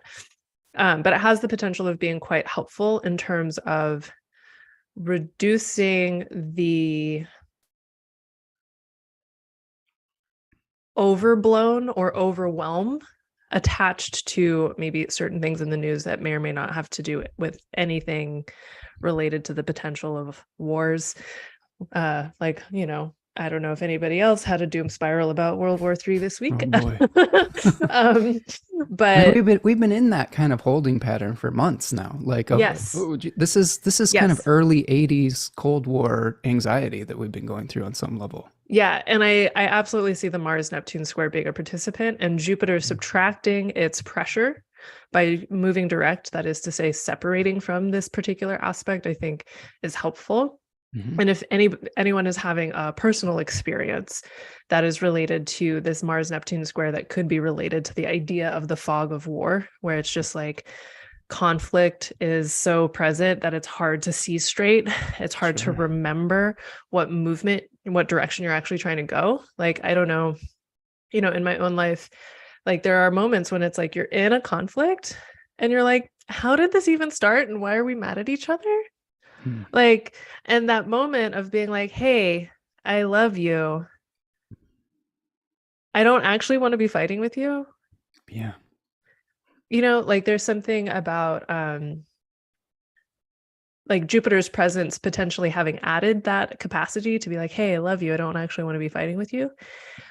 But also Jupiter's receding, subtracting the overwhelmed feeling of that foggy place. If that makes any sense. Yeah, like a cosmic timeout. Like, hey, yeah, timeout. Yeah. Remember, we actually love each other. You know? Yeah, exactly. Like, actually, there's a reason why I say I love you, and it's not because I'm lying. Right. I've had those moments with my partner where it's like, hey, what are we doing here? Like, like what is this? Like, let's go get a burrito. Like, what's happening? What is happening? Yeah. Yeah. So I think there's that. And then anytime I see like a particularly active aspect between Jupiter and Mars, you know, the spiritual warrior is a sort of key phrase that comes up. And Neptune's participation being like, okay, but what are you actually fighting about? Yeah. Like my friend Gina recently published a book called Heretic. It's a memoir of leaving a particular variety of evangelical church in the United States and the process that goes along with that, but also addressing the history of evangelicism and its intersection with politics in the United States. And there's something about like the weaponization of belief, right? Belief, which at its core is like believes that it is sincerely loving, it is sincerely aligned with goodness, but in its consequences creates quite a bit of harm. Yeah. Right. And so there's something about this dynamic too, especially alongside this Sagittarius new moon, and like how that can have a sort of baby vegan quality. You know, and to explain what I mean when I say baby vegan, like I don't just mean people who are babies who are vegan. Like what I mean is like the sort of emotional tenor of like making a lifestyle choice, like just entering into a new lifestyle choice from a place of righteousness, and that place of righteousness creating the proselytization component, right? Where it's like the baby vegan doesn't know that much yet about why people might not be able to be vegan. Yeah, I was vegan from like 26 to 30 or so. Yeah, I was vegan from 17 to 22. Yeah. So so I know that space. I'm thinking of like the the Scott Pilgrim and the vegan police, and you know, like Todd, the bass player, right? Yeah, and it's like that sincerity, that like that intensity of belief that is rooted in deeply caring. Yeah. But ends up having like negative or contrary consequences when expressed in the wrong way. Yeah. Such an asshole about it. But it came from this place of like, no, this is the thing that is going to help the world. Right. Well, it's going to help the world. And that's the thing. There's the motivation behind it is, I understand there is Mhm. a righteous motivation behind it, and I'm not trying to offend any vegans that we have in our audience, because I can respect that choice, and I Mhm. think that it's the same thing with astrology. When you start Yes. studying traditional astrology and you're just, Yes. this is the only thing and everyone Right. else is wrong, and I Everybody has a trad chat face. right, and yeah, sorry, yes, it's so true. um, but yeah, I had to completely back off of that and return to some flexibility, to Mhm. some, like, the knowledge that the divine, if it is truly omniscient, can speak through a lot of different modalities. Yeah. And there's a lot of other ways to feed a body as well. Do you see what I'm Mhm. saying? Like, and that's Yeah. important. And that's important, I think, to carry through to this new moon in particular, right? Yeah. Yeah. I mean, I think that's where the curiosity of Sagittarius becomes really important, Yeah. right? Like curiosity helps to temper righteous enthusiasm. Yes. Well, and one of the things that pops up in my brain, Dan, is that this is pre-Thanksgiving. This is like our Hmm. Thanksgiving, where we're sitting around the table in America. It's some of us that are fortunate enough to have families and to have the abundance to be able to share, because not everybody does, and I think that should Hmm. be acknowledged. And um, but when we have these getting together of family members and everyone's spouting off their passionate opinions, this is why we get into all these arguments Hmm. around these family gatherings, especially around this time, because everyone's Hmm. so in their feelings about what they're passionate about and their beliefs and opinions and things of that nature. That it's, I guess, what I will say, just from a practical standpoint, is if you are going to celebrate that, like, try to find the things that bring you together rather than that Right. divide you, right? And That's the just, Jupiter and Pisces. That's the unit of consciousness, right? Like we're totally, all in the same ocean here. We're all swimming in the same water, like absorbing the yeah, same oxygen. Like right, my blood is indistinguishable from your blood, unless we're talking like, micro medicine, like I don't know, like I don't even know what the language is. Like if unless we're talking like certain kinds of analysis, like we basically have the same blood. Like yeah. it's salty. The ocean is in my veins and the ocean is in your veins. Like, And whew. I'll tell you what, all of the colonialist bullshit around Thanksgiving aside, that Mhm. absolutely should be acknowledged and isn't, I'm sorry, I'll go off on a tangent here, but if we put that aside for 1 second, uh, Mhm. I love Thanksgiving, It's the mostly best because holiday. I love to eat. I'm a Taurus moon.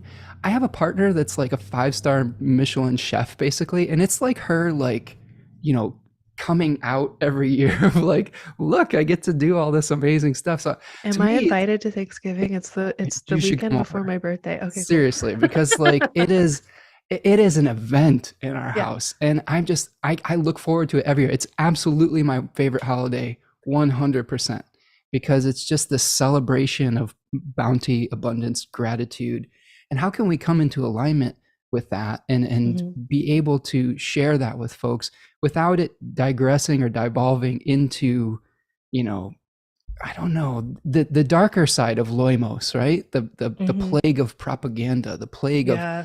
of closing off your ears rather than opening them up to hear somebody and acknowledge their personhood, and Mm. see what I'm saying? So this is bringing me back to what Yeah. you were bringing up earlier, which is like the issue of um like not having enough of a core sense of self where someone else's like sparkly shiny oh my god I met god Yeah. overtakes your own discernment, Mm, right? And I think there's yes. something here around um propagandizing or very emotional, like even when people are like no it's just logic, it's emotional, like Right. really really intense political adherence, like intense, like not to principles but to politics, right? Right. Like that is emotional, right? And Yeah. so it's like okay, that's emotional, that's them touching something that they think is really alive and vibrant. What is alive and vibrant for me, and can I keep my own little campfire going instead of Mhm. pretending that I need to be inside of someone else's bonfire? Yeah. Well, and that's kind of the, like, let bygones be bygones. Like, I have my own spark and you have yours, and isn't that wonderful, right? Like, Hmm. instead of saying that your spark has to be my spark, and Mm-hmm. I don't know. The thing that becomes an issue is if somebody's bonfire is torching neighborhoods, Yes. right? If somebody's bonfire is harming others. Boundaries, respecting boundaries. Yes. Yeah. And boundaries, like I was actually just talking with somebody about this of like, what are boundaries actually? Boundaries aren't walls. Boundaries are your personal just like delineation of if this happens, Yeah. I will respond by this, by doing this. It's not controlling another person. It's claiming your own agency in situations. Right. So it's like, for example, it won't be over Thanksgiving. It'll be over a weekend in December. I'm going to go visit my grandparents for the first time since 2019. Thank God. And, you know, there are certain things where I'm just like, if this topic comes up, I am leaving the room. Yeah. It's not being like, you're not allowed to talk about this with me. It's saying, I will leave if this topic arises. Right. Right.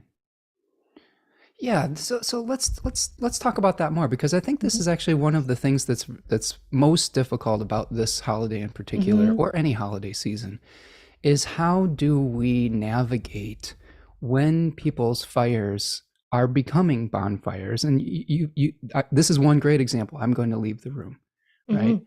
And we don't want to bypass or spiritually bypass or not acknowledge when our sensitivities or our just our personhood, I don't even know how to describe it, are being violated, right?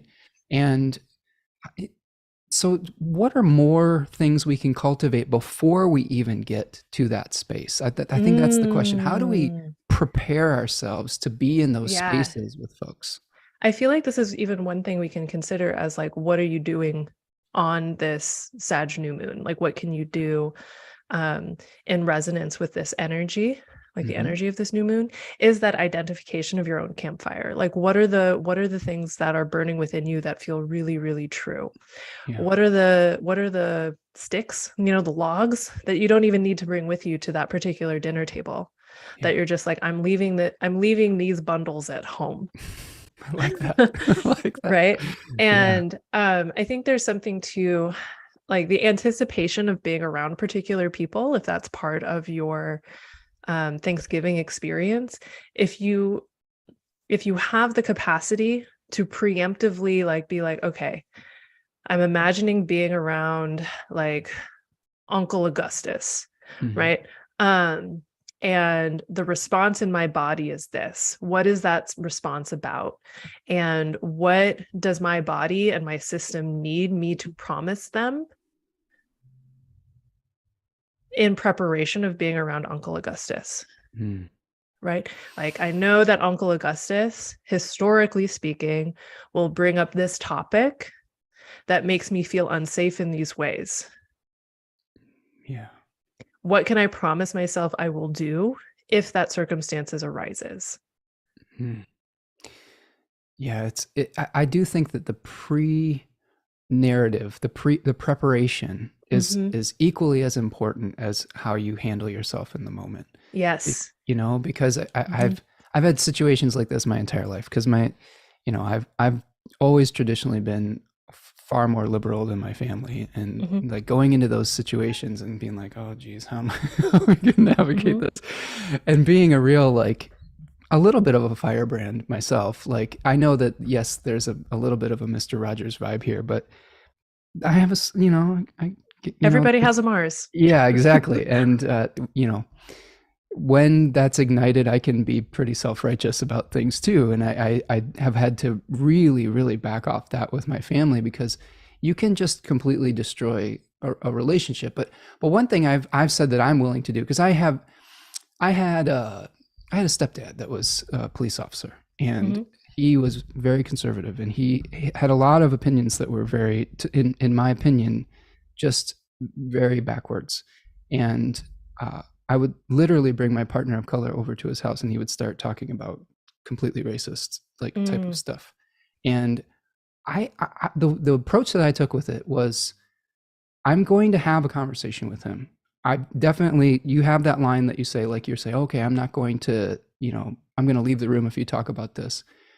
But also, for me, being I guess you could call it, I don't know, an ally, there is a way to speak truth to power and be Mhm. able to, does that make sense what I'm trying Yeah, to get absolutely. to, right? And that's also really important, right? It's like, what do you need? Like, if you want to engage with that, Yeah, one, it's really important. Two, what do you need to feel resourced in doing that? right. Three, what strategies are actually going to be effective, relatively speaking, based on the circumstances as you understand them to be? Sure. Right. And like, there's only so much like planning you can do about what's going to be an effective strategy. Sometimes it's as simple as just talking about someone using their correct pronouns as though it's not a big deal. Yeah. Right. Normalizing it.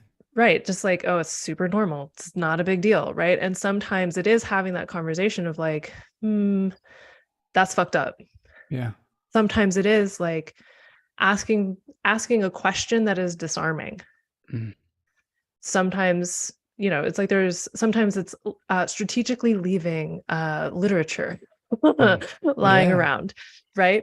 um Well, and but also like, knowing someone else's limits as far as what they're able and the capacity that they have to change and learn in that moment too, because they may, mhm. right?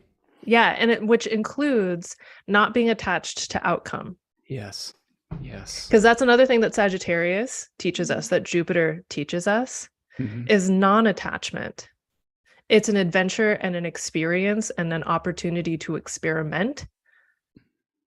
But if you're really committed to a very specific outcome, you're going to be more focused on the outcome than the interaction. I love that. And the other thing that I brought literally to the table was the fine alchemy. Let's talk more about that alchemy, that temperance of Mm-hmm. how can you have compassion for this person and their situation, where their belief systems came from, while also not allowing them to harm others. Mm-hmm. Does that make sense? Like, Right. and I love that we're kind of like having t- almost like we're having like a practice Uh-huh. Thanksgiving table here. Yeah. I think it's really important because this is something that's always bothered me about Thanksgiving. That's always been like, I just want to eat this delicious food. Can we not do this year? Mm-hmm. As far as like the conflicts, right? Yeah. And I know a lot of people feel that way. Yeah. One way that I have come to understand conflict is that it's an attempt to connect, Hmm. but in a disconnective way.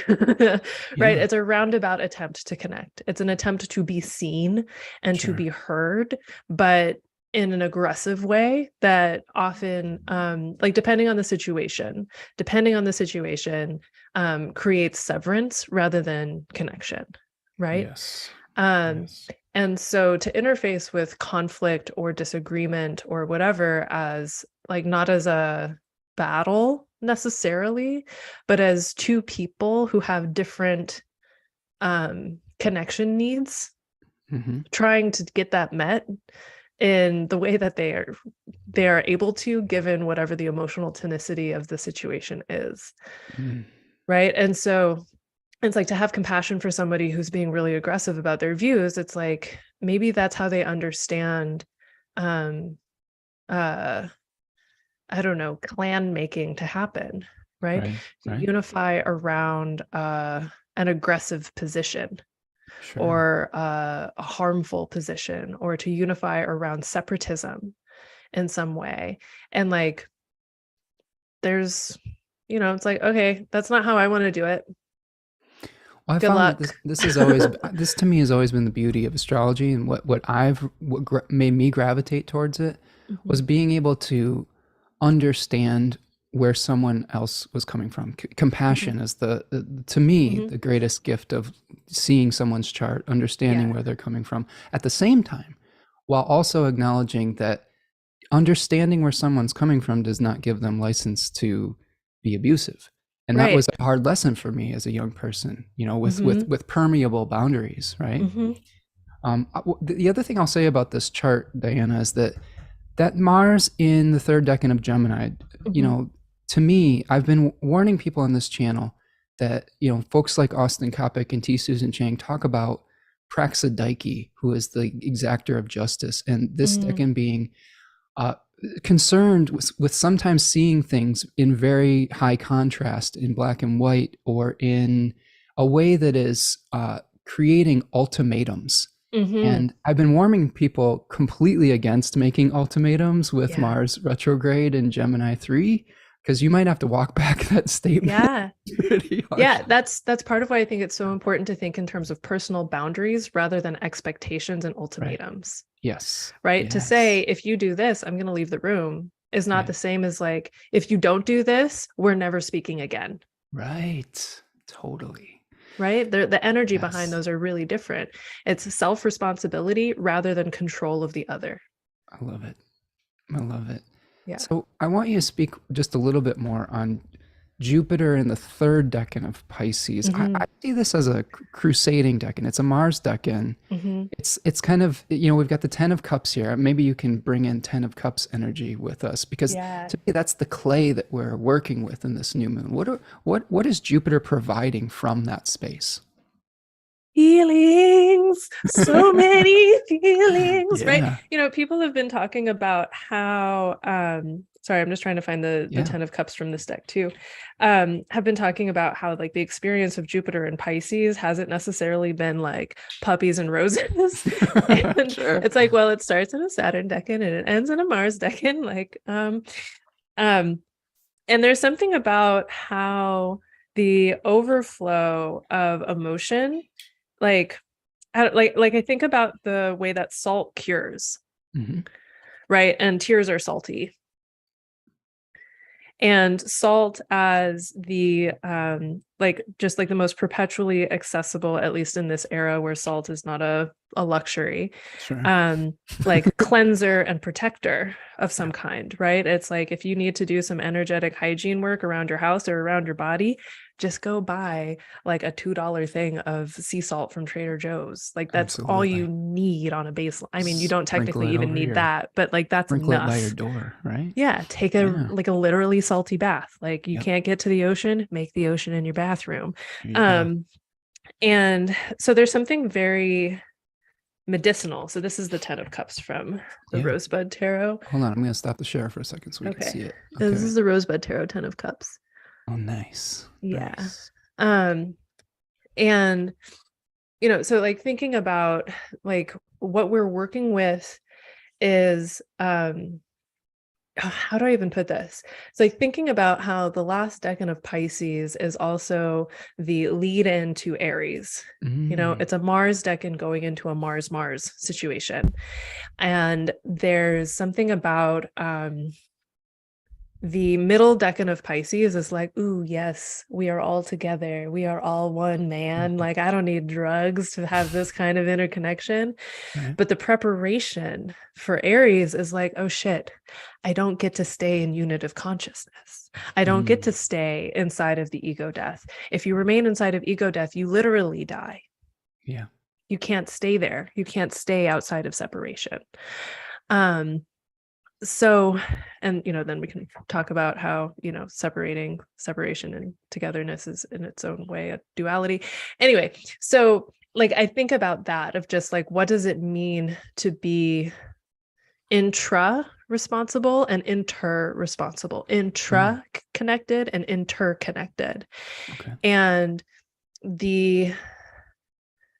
I think about this as like the CEO of the new moon or whatever, or like the manager of the new moon and the guru of the new moon, maybe appropriate for Jupiter. Yeah, it's that bittersweet lesson of you have to go back outside. You have to go back. You can't stay inside the ashram. Mm-hmm. Right? Like I think also of the imagery of the fool as like, but it's not the fool on its own. It's the fool with someone encouraging it. It's like the little dog at the heels of the fool as sort of it's like, oh God, the reference, please come here.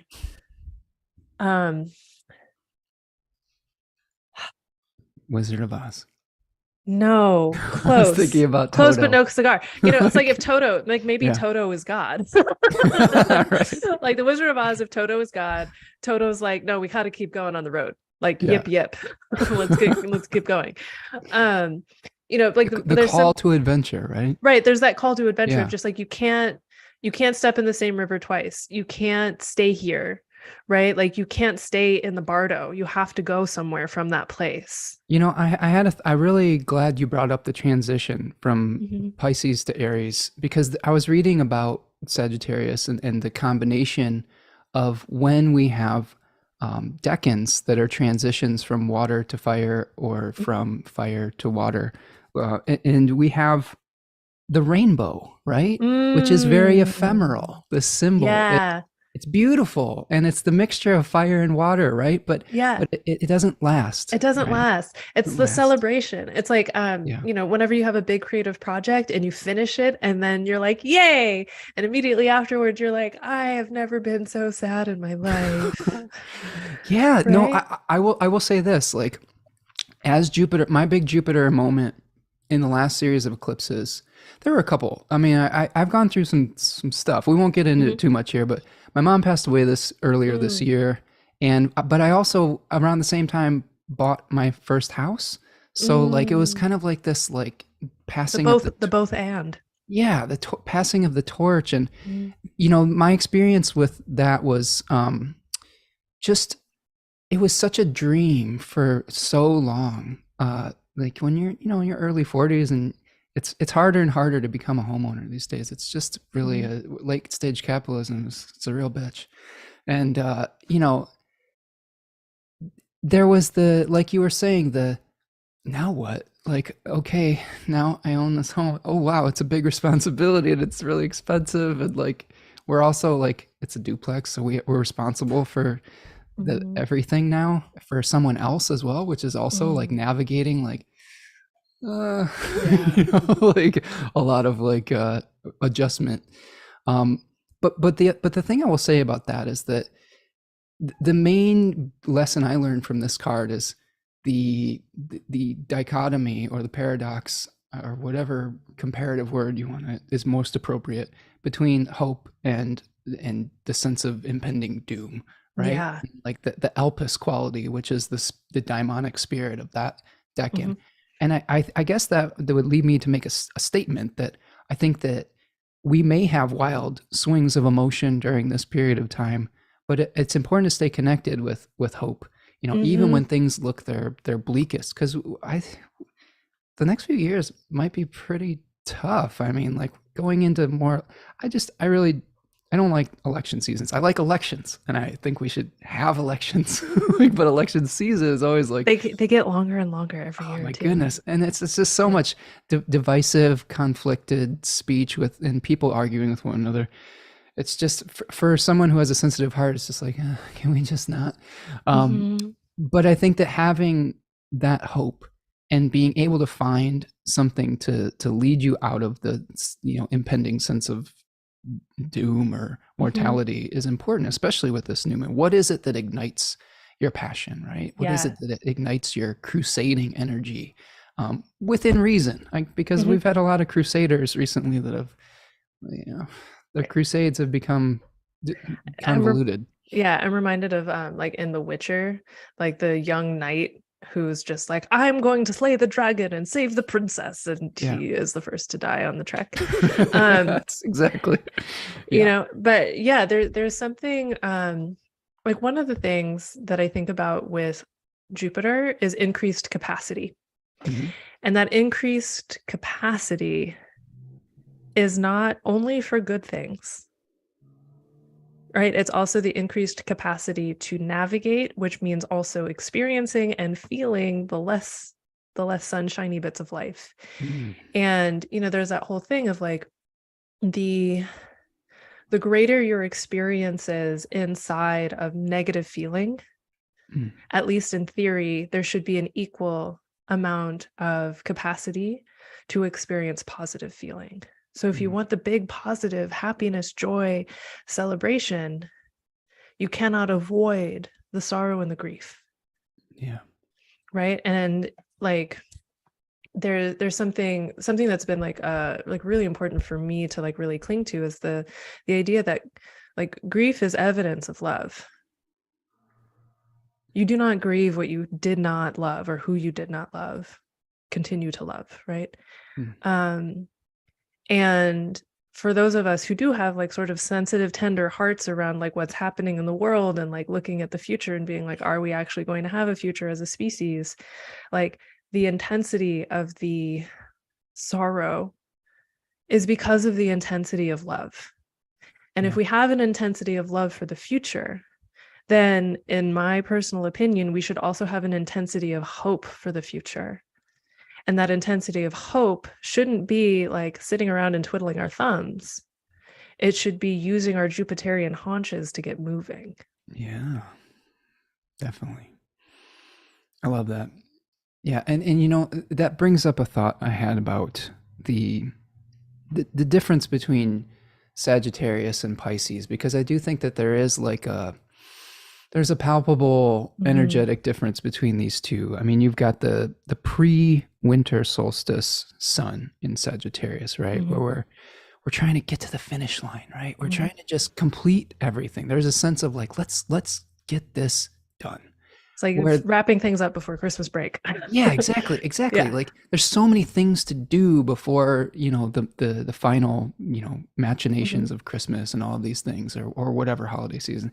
I find it actually very, as a 12th, maybe this is my 12th house sun speaking, but Sagittarius season is always like, I want to go internal. Like it's so active. Like I feel like that's all this activity.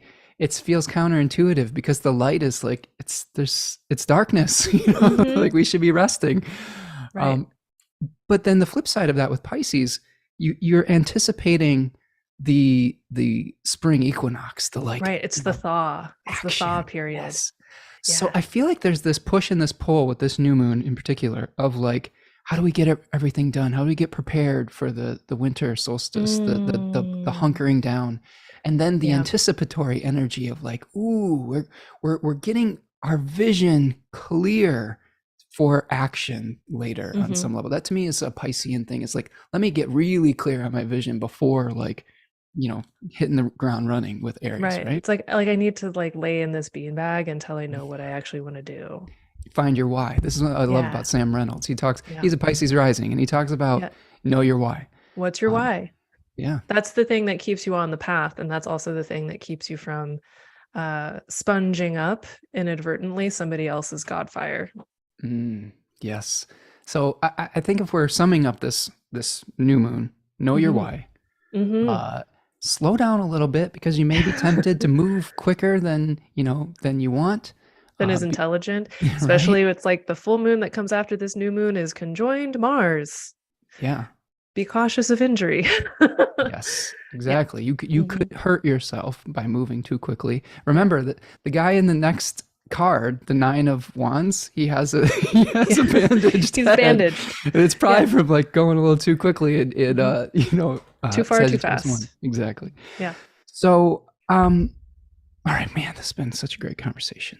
Diana, let me look at the notes. Let's see if we can kind of round third base here and kind of it's like, are there things that we definitively need to bring up? Yeah, because I know you did all that research on the hexagram. I don't know if that feels relevant. Yeah, we always end with the hexagram and the animals. Okay. We'll talk about that in a second. And I want to thank all of you for being here in the chat today. People are mentioning, oh, you're great, you're still going. It feels kind of like almost like an indictment, but not quite. No, to me, this is what I'll say. Like, I know that for me, many people have encouraged me like, oh, you could grow your channel if you had shorter videos. And I don't think it's about that for me. Yeah. For me, it's about, this is spending time with people, and like with you, with the audience. And for me, it's an act of generosity to be here longer for people rather than to say, I'm just going to cut it off at a certain time. So to me, time is my absolute most valuable resource. So to be able to spend it with all of you is I hope my expression of generosity to all of you, right? That's I don't know if you've seen the movie Jupiter Ascending. It's terrible in the best way, but its premise is the commodification of time as the most. What's that guy's name? He's kind of Channing Tatum. Channing Tatum is in him, and I think it's Mila Kunis. Oh, I don't know who the other attractive one is. I am What's his terrible name? at celebrities. I remember this only because I've talked about Jupiter ascending often enough that I now remember who the He played, actors didn't are. he played Stephen Hawking? Oh man, someone remind us in the chat. Yeah, I don't know. Like, I don't know either. I don't remember. Um, let's see. Yes, Maria says the Taurus moon, generous but also long-winded. uh, so, friends, let me go to look through the list here. We talked about our big picture thoughts. We've talked about Jupiter and Pisces 3, trine/square, stationing direct to the new moon. We haven't talked about Mercury and Mars out of bounds, which also I think is another great reminder to think a little bit before what comes out of your mouth, maybe potentially, right? Yeah. Eddie Redmayne. That's Fion says Eddie Redmayne. That's who I was thinking. Oh yeah. That's Exactly. actually I'm saying that like I know, Yeah. and I'm like, that's kind of thinking whatever. I'm terrible at celebrities. Yeah, Eddie Redmayne. Great actor. Beautiful human being. Just a interesting person for sure. Mercury, Mars out of bounds. What are we looking at here? I mean, so I love how Tony Howard describes out of bound planets. Yeah. Where it's like, it's not that they're Uranian in the sense of going against the grain on purpose. Yeah. They're just like, rules? I didn't even know there were rules. Like I cannot, like literally I can't read, so that sign doesn't apply to me. Yeah.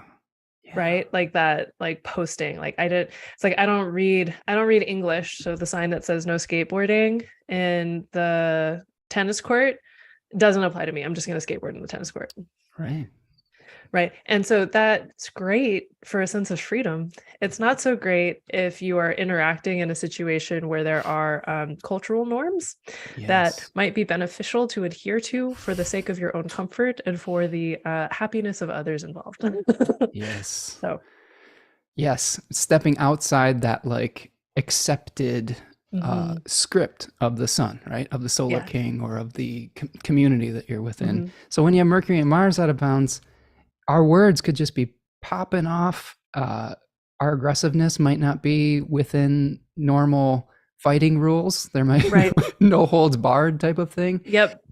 Which I think is a good warning for folks around this holiday season, right? Also, a terrible time to use a new power tool without reading the instructions and having an appropriate safety gear on hand first. That is the truth. No power tools. Yeah. Unless you really know what you're doing. Do not touch the table saw. Be careful in the kitchen when you're cooking, potentially. I may or may not have 2 burns. And like yesterday, I somehow got a piece of glass, I don't know from where, in my thumb. Oh no. Oh no. So just slow down, people. That's our message. Slow down. Mars and Gemini always fucks up my hands. So yeah. We received some glass bottles in the mail and they came broken, and so there's been little pieces of glass around our kitchen recently too. And Tanya's here today. Hello, Tanya. My partner Tanya is here in the chat talking about Eddie Redmayne and his whisper screaming that will haunt us. She's a big fan of Eddie Redmayne. Yeah. So. Whisper screaming, I feel like that's more like whenever Mercury was in Scorpio, ruled by that Gemini retrograde Mars. Perfect. Okay, so we've talked about Mercury, Mars out of bounds. We've touched on that. We've talked, I think, a little bit about Mars retrograde squaring Neptune, and I think we've probably unpacked that as much as we need to. We've talked Sagittarius myths. I don't think we need to necessarily go into the Hode Sephira of the tarot, unless you think it would be interesting. I actually don't use the Hermetic order of the Golden Dawn's correspondences, including I don't use the Kabbalah tree in my own tarot practice, so I have nothing insightful to say about it. Well, then we won't even touch on it. So we've talked about Daimon, the Loimos, the Lord of Plagues. Just one last thing I want to do before we move on to the final divinatory things that I pull here is I do want to just briefly touch on the last quarter moon, the first quarter moon that's going to be happening on the 30th, because I like to see how these might play out over time. So we're going to have the square between the moon and the sun roughly at 8 degrees of Pisces. What kind of experiences might we be having around first quarter square. I remember Rudyard likes to talk about them as, crises of bringing things into being. Yeah, I mean, this is super interesting because it's happening, like if we're using the new moon chart as the root chart, which is what, we're looking at here, Yeah. it's bringing in that Venus that was Yes. conjoined to the new moon. And then transit Venus is opposite transit Mars at this moment too. So that crisis point, feeling kind of like that Venus Mars tension, like really bringing in how Mars was opposite to and then square to, like opposite to the moon, but like square to the ruler of the like the new moon at that time. And what's additionally interesting is like through the participation of Venus, we're also getting Saturn involved again, even though the moon isn't seeing Saturn. Right. So, I wrote this piece. I don't think I made it public. I think I just shared it on Patreon of right-sizing Mars with the help of Saturn and Venus whenever Venus was still in Libra, and like understanding that there's something about Venus's rulership of Libra and Saturn's domicile of Libra, or sorry, Saturn's exaltation in Libra, that is balancing to the experience of Mars and Gemini, right? So like Saturn and Aquarius, like directly assisting that, and then Libra adding some gas to that as well. And I feel like there's something about Venus in this opposition kind of pinging back to Libra season and what did Mars need from Libra. But now it's like Venus is like, you really do need to sit down. You can't keep doing this. Right. And Saturn adding to that, because Saturn's in that partile trine with Mars. How do we navigate this Venus Mars opposition? Breathing. Really, like my number one tip for Mars and Gemini is breath. Like whatever kind of breathing is available to you, whatever kind of breath work is available to you, pranayama work, like actually oxygenating your system and like slowing down the breath, diaphragmatic breathing, not just like, but like really getting into the belly. As a way to calm the system sufficiently to enact what needs enacting judiciously. Well, yes. And thinking, like calming yourself before popping off. Right? 10 seconds or 10 deep breaths before you uncork. It's like, do you want to open up the shooken up kombucha, or do you want to leave it on the counter for a little bit so that when you open it, you don't lose half the kombucha on the counter? Oh, I like that. I like that metaphor. Right? It's easy to lose something that we're trying to, contain, like with too much carbonation, too much spiciness. And I feel like that's the square, right? Like, because, we have the square between the sun and the moon, but then the moon is going to move into a square with Mars within, a couple days, day or so. And that, like, that sense of excess effervescence, it's like, let that effervescence be, a Negroni Spagliato with Prosecco in it, rather than like a big mess that you didn't mean to happen. Absolutely. And I think that the other thing that I would say with this square is that that first decan of Pisces is it's related to that Eight of Cups, where we're trying to go off into the labyrinth, as Austin Coppock, of our mind to figure out our why. And there's some discontent in that decan, so there might be like, hey, we want to move forward enthusiastically, but there may be a moment of like, well, hold on a second. Why are we actually doing what we're doing? Why are we on this journey? Does that make sense? Yeah. And that's bringing another element to the Venus-Mars opposition, where it's like Mars is the one that's like, I don't know, man. I'm like over here. I'm kind of like confused. I thought I was learning how to do collage, but it turns out I'm learning Japanese flower arranging. And I don't know why Mercury has so many different hobbies over here. It's kind of wild, right? And Venus is like, honey, just sit down. Why are you in Gemini? Yeah. Why are you spending so much time in Gemini though? Like, what's important over there? Yeah. It's, I think of the difference between the Gemini, Virgo, Mercury is, we've got that. It's a little cliche, but I like the the bee pollinating the flowers Mhm. and like saying, okay, let's pollinate everything we can possibly pollinate. Whereas the Virgo Mercury is like, well, okay, we've harvested something. What are we going to preserve? What are we going to Mhm. eliminate and return back to the earth? So, Mars may be trying to split our attention between so many different flowers, and that can bring a lot of attention to the unification process that is in Mhm. the alchemy, the spiritual alchemy that we're supposed to be doing during Yeah. Sagittarius season. Yeah. The one thing I didn't mention too, Diana, is that between 11/25 and November 25th and November 27th, we have actually a second Hellenistic void Oh moon, yeah, it's right? so juicy. Yeah, it's Like crazy. it feels We just had so, one. We just had yeah. one too. Yeah, it feels so perfect Yeah. for eating leftovers, and Nice. that's it. Yeah. You don't have to Right? do I'm anything. eating leftovers, processing and digesting whatever happened Yeah. over Thanksgiving, right? Like dreaming, imagining. I find, like, for myself personally, Yeah. void moons, like including not just Hellenistic, but like the more modern version of like the moon it is not going to aspect anybody before it moves signs, Hmm. right? Like that's when some of my most juicy insights come through, I love it. I'm right? so ready Like to it's relax. like a void moon is sort of like a collective 12th house moment, which Yeah. I think 12th housers were just like, oh, yay. This I'm is so into it. nice. Everybody else is like, I don't want to be with just myself by myself. What do you mean? That sounds No way. terrible. And it's just like, no, you should try it. You might actually like who And you and I'll meet. tell you that it's perfectly aligning with my daughter coming Mm. home from college. Like Oh, she's coming home specifically Friday afternoon when the void starts and basically going back when the void ends. yeah. I mean, I feel like that's such a perfect time to be like, hey kid, I got you some like really luxurious bath salts and like a new fuzzy robe and some Yeah. slippers. Let's watch some movies or something. Like Yeah. eat Yeah. leftovers, watch movies, just chill. Yeah. So I'm looking Yeah. forward to that. Tryptophan Um, City. Yeah.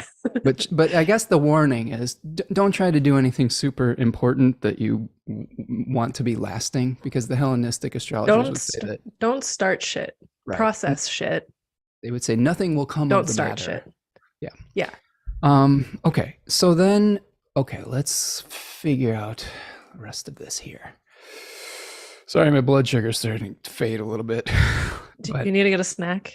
I have Or these little just gonna keep shakes. going. I have these little shakes Okay. that I drink throughout. It's like they're like pea protein or something. Pea protein is like the most Virgo protein, in my Mm. opinion. Well, Brown rice protein is Taurus protein. I have Jupiter, Saturn, and Mars in Virgo in the second, so I'm a fairly Virgoian type Yeah. person. This is cookies and cream. Own only what you need. Pea protein with no other bullshit. Gluten free, vegan. I don't Nice. know. So Cookies if and you cream want, ice cream was my mom's preferred craving whenever she was pregnant with me. So, it's pretty tasty stuff, and it's semi healthy, I yeah. think. And if you want to sponsor this channel, OWYN, send me a few cases of this. I'll keep drinking it on the air. All right. Okay. Taco Bell and healthy protein shakes. This is the combo. This is the Venus and Gemini, thing, Yeah. the least healthy thing in the world, and maybe something that's fairly healthy, Why we're not riding both? the paradox. Exactly.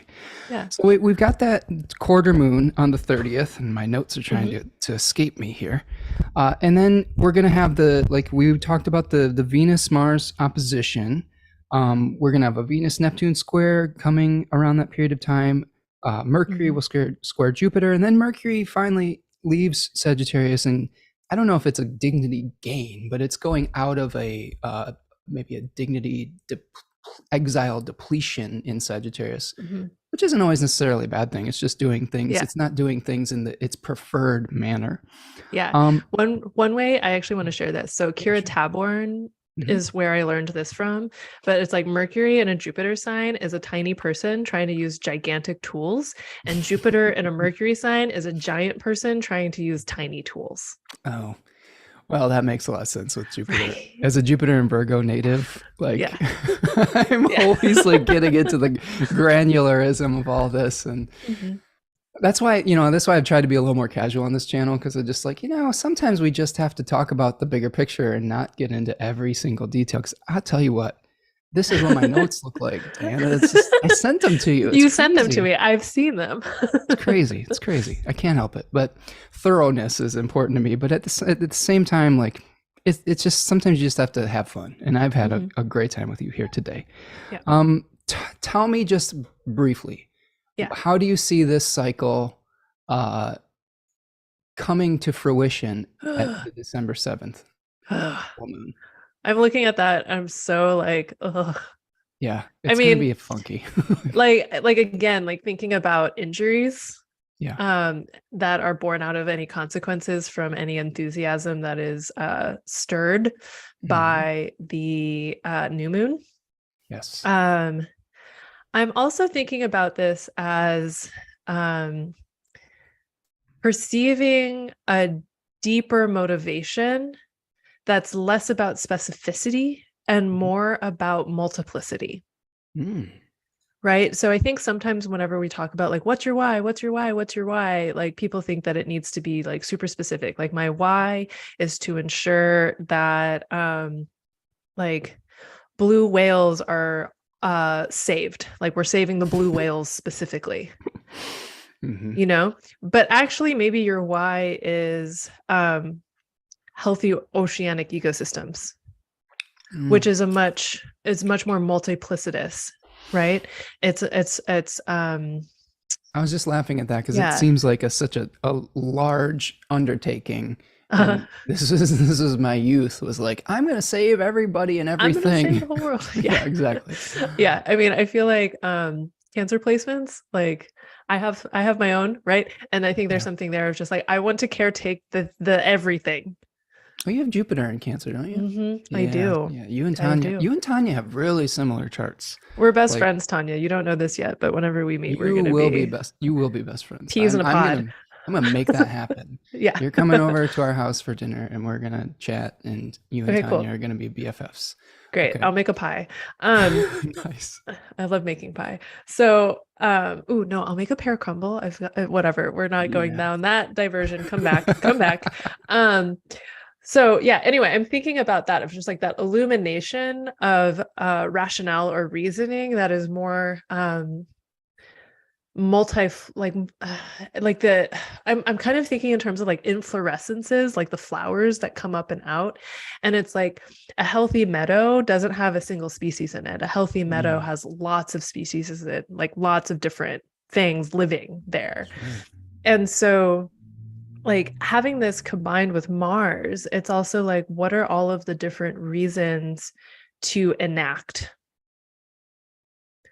Right? Like, what are the philosophical purposes of action?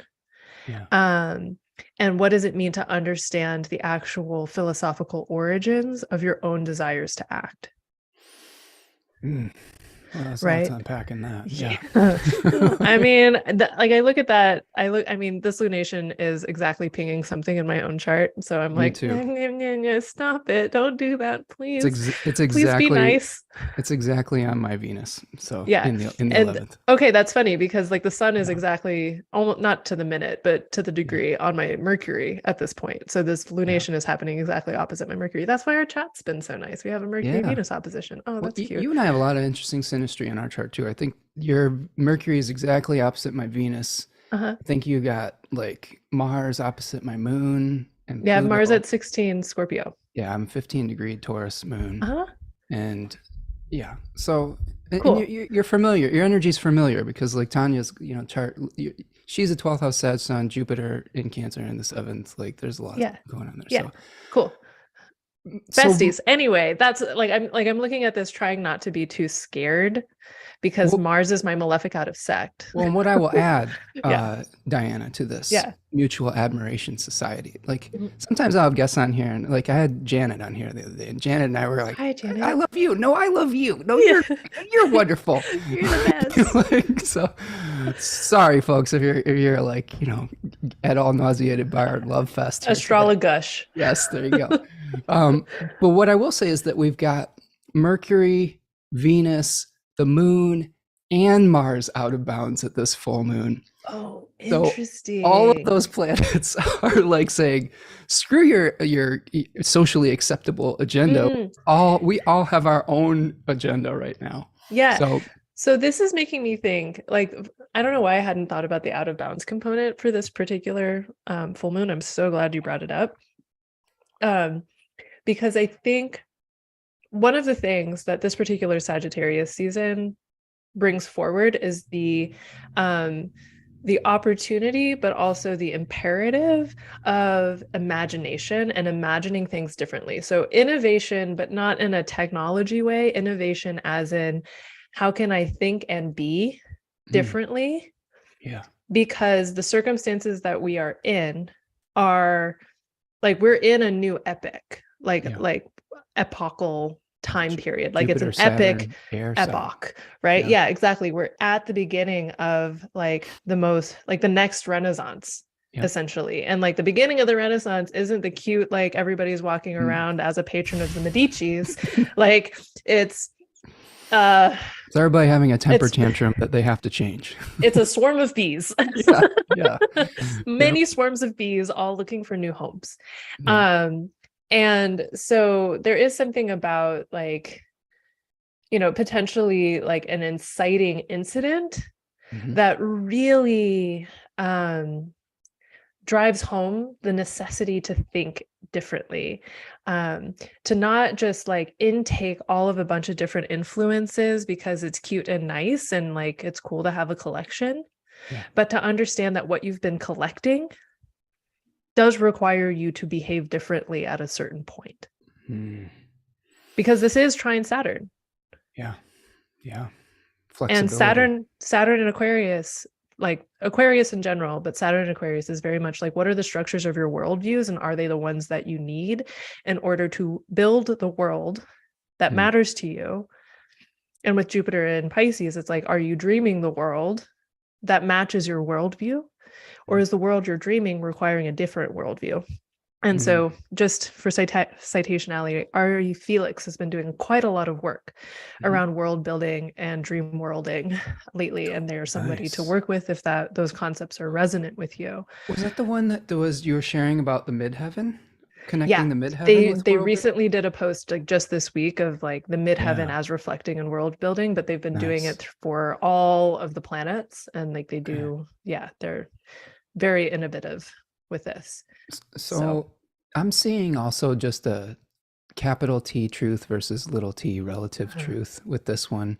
And, trying to get outside of yourself to maybe just at least consider someone else's perspective at this full moon, right? Without getting so wrapped up in your own goal and vision that you just can't hear what parts of it need to be adjusted, right? Okay. What does it mean to let yourself be pollinated instead of it being the enactor of pollination? I like that. Because that's one of the things about Mars, and part of why certain people like myself can have a hard time with Mars is like, am I letting something influence me, which to a degree is allowing myself to be penetrated by something else? And where and when does that feel safe? Wow. I like that. That. So be the stamen? Be the flower you wish to see in the world. Like, be the accidental hybridization that you wish to see in the world. Open up your petals and be receptive. Right? Yeah. Don't close your beauty off, right? Yeah. Okay. I like that. So receptivity with this full moon may be something to focus on. This is the Venus sextile Jupiter too. So. Yeah. Interesting. Well, we'll have another guest on here at some point to break this down, or I don't know. Sometimes I just give up and just do a solo thing. So we'll see where my brain is at this point. Okay. So that is the astrology that we have here. Let's wrap this awesome conversation up by just talking a little bit about the animal that I pulled. I like to do something that's called integrative divination because of the Gemini qualities I have in my chart, but also just the more sometimes when we have more symbols, there's one thing that really cracks the nut open for somebody. And in this case, would you like to do the animal first or the I-Ching? Animal. Okay, so Yeah. the animal we got for this one is really interesting. It's the armadillo. Mm. So the armadillo, of course, is a happy-go-lucky little animal that loves to dig. By the way, my uncle used to live in Dallas, Texas, and he had armadillos in his backyard, and they completely destroy the backyard with their burrows and whatnot. But so it's got this hard exterior protecting the soft underbelly. So there's we need to protect that sensitivity, especially as we come into the holiday season. We may need to have healthy boundaries without cutting off, creating ultimatums. Mm-hmm. How are you describing that again? Without doing. I mean, it's not building a wall. Okay. Right. It's about self-responsibility, not control of the other. There we go. Yeah. Okay. So protecting your inner sensitivity, moving at a slow pace. They're not fast animals. They move at their own pace. They're also very solitary. So this may be Sagittarius season, maybe a balm to all the Mars retrograde Gemini energy. Take some time out. Like take some time for yourself. Go into your Chiron cave and either nurse a wound or study or figure out what your why is around this and prepare for the return of the light at the solstice. We can blow out our nervous systems during this season with too much activity. Keep this. There's another author, her name's Melissa Alvarez, that I pull these animals from. She talks about keeping your secrets to yourself, that you don't necessarily have to share every single thing that's coming into your mind. Like that sounds very Mars Mercury concerns. Right. So that was one thing that confused me about my partner, is she was very inscrutable when I first met her. I was like, you're not telling me everything. But I think that there's something healthy about that. I don't think we have to share every single thought that causes frontal lobe or whatnot. And it's okay to let things gestate for a while.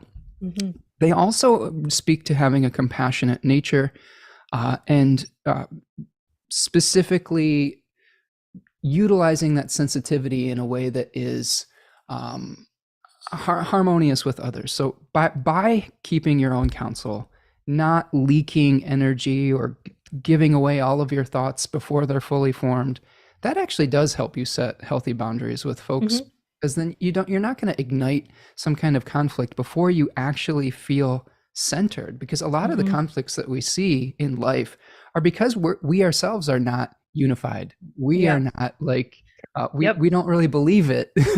Right. Or it's like a conflict emerges as part of trying to figure out what you think, but you say the thing and then it's registered as that's what you actually think, and you're like, no, I'm trying to figure out what I think. Yes. And one of the things to do that, figuring out solitary. Well, and piggybacking off of that, and Tanya's taken off and she says you have a standing bestie dinner party invitation, so we'll make that happen. But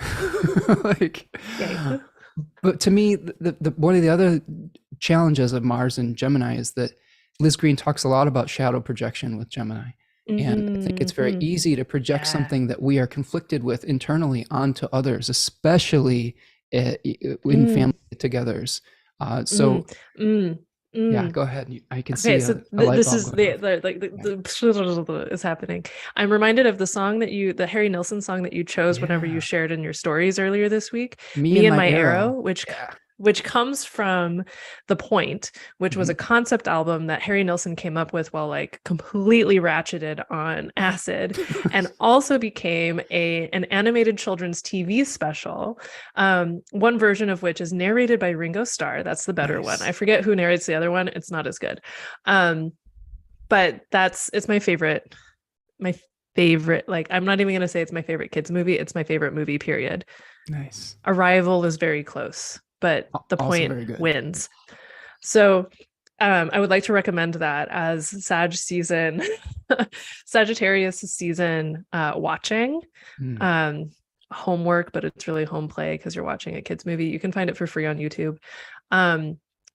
But the shadow component is really important because the main character Oblio has a dog named Arrow who accompanies him on this adventure.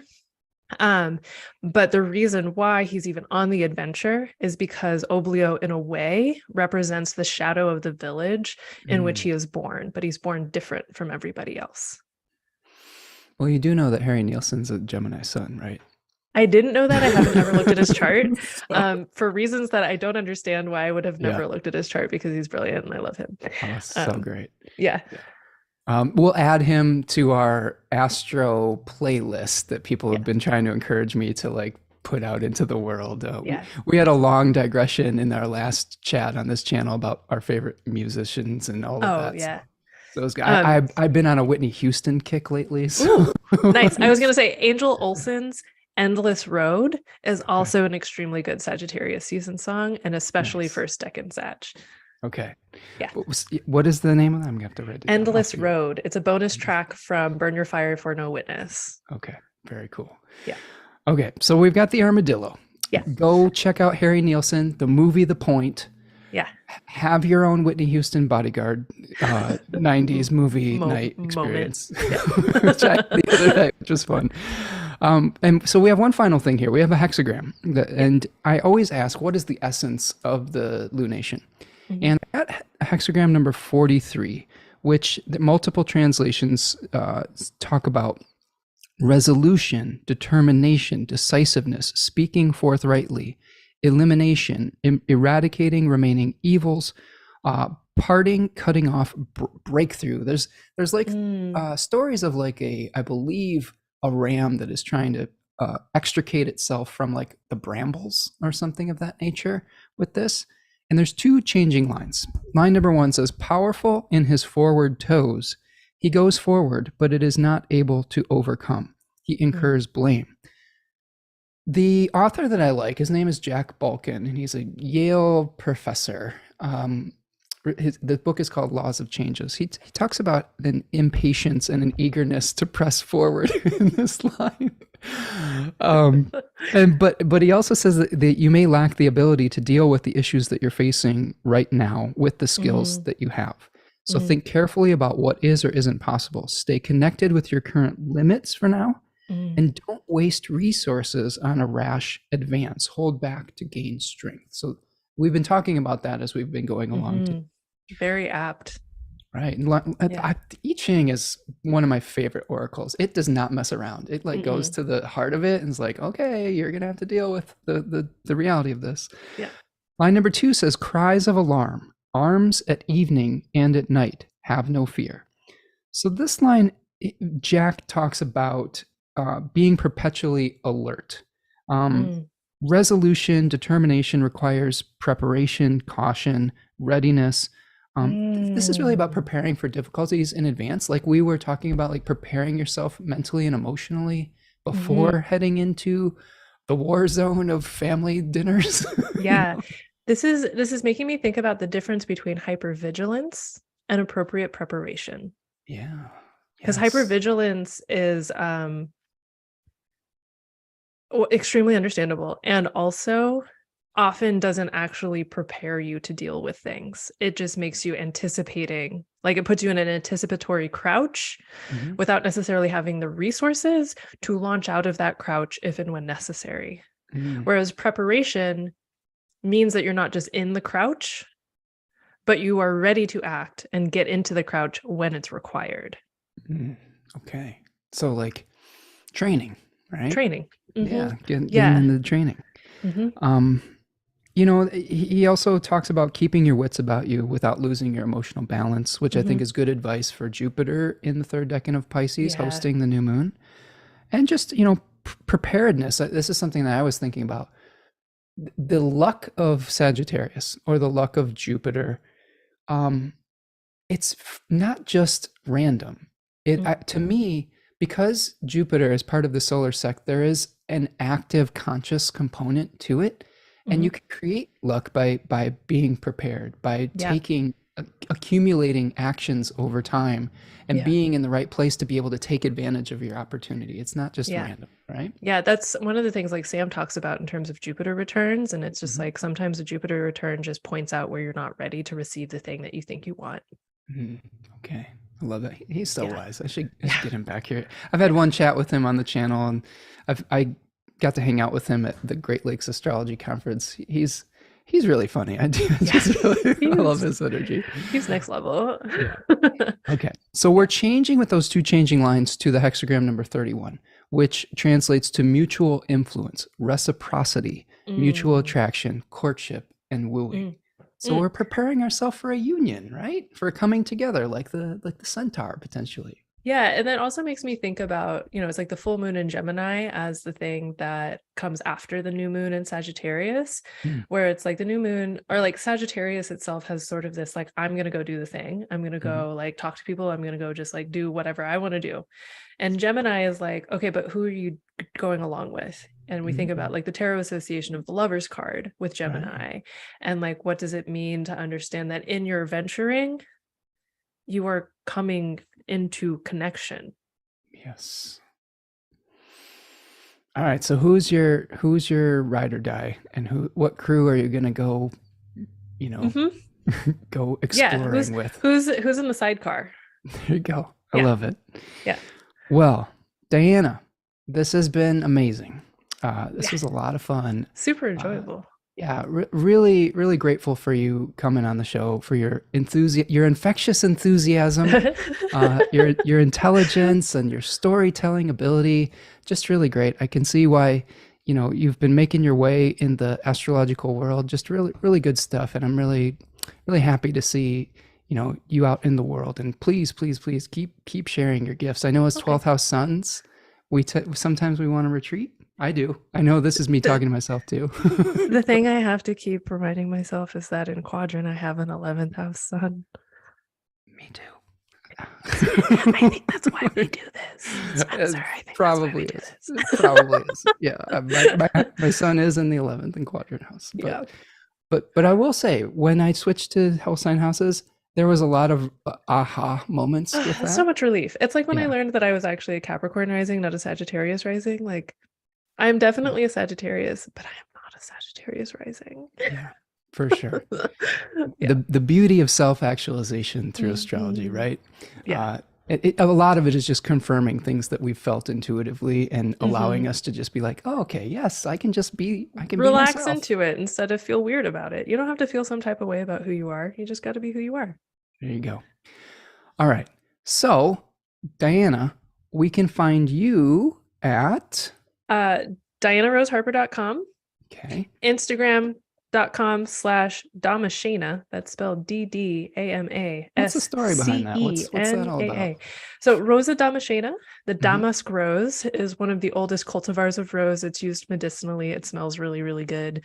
The best rose waters are made out of Damascus roses. In my personal opinion, somebody will probably argue with me about that, but I don't care. And Nice. yeah, I wanted like Damascus steel is also just like a really beautiful and strong item. And so there's something about the combination, my middle name is Rose.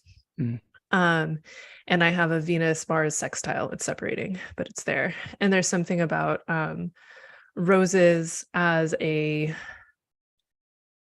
protective but also tutelary plant for me. Like, you can see some right up there. But wanting to emphasize both the perfume and the thorns. Nice. Yeah. It's reminding me of the Mandalorian and did you watch the Mandalorian at all? I haven't ever seen any Star Wars, so yeah, it was. There's this very there is a group of spiritual people that have a special steel. It's called Beskar steel, and it's very sacred. And it's like Valyrian steel in the game of, or in the world of Game of Thrones. Yeah, totally. Anyway, so I'm on Instagram. I'm also on Patreon. I'm on Twitter, but Twitter is maybe dying. I don't know. And then I do want to just reiterate, like, if people are interested in my Sagittarius season Jupiter offering, if you go to dianaroseharper.com/buy-Jove, you can learn more about it and decide if it's something you want to do. Yeah, it sounds amazing. Support Diana Rose. Sign up for Buy Jove. Again, if you want to get the Decans of Scorpio, they're on sale until Tuesday. Check that out. Please like and subscribe to the channel. Sign up for Diana's newsletter. I do have a newsletter, which you can do on my website. Sign up for my newsletter. Subscribe to the channel.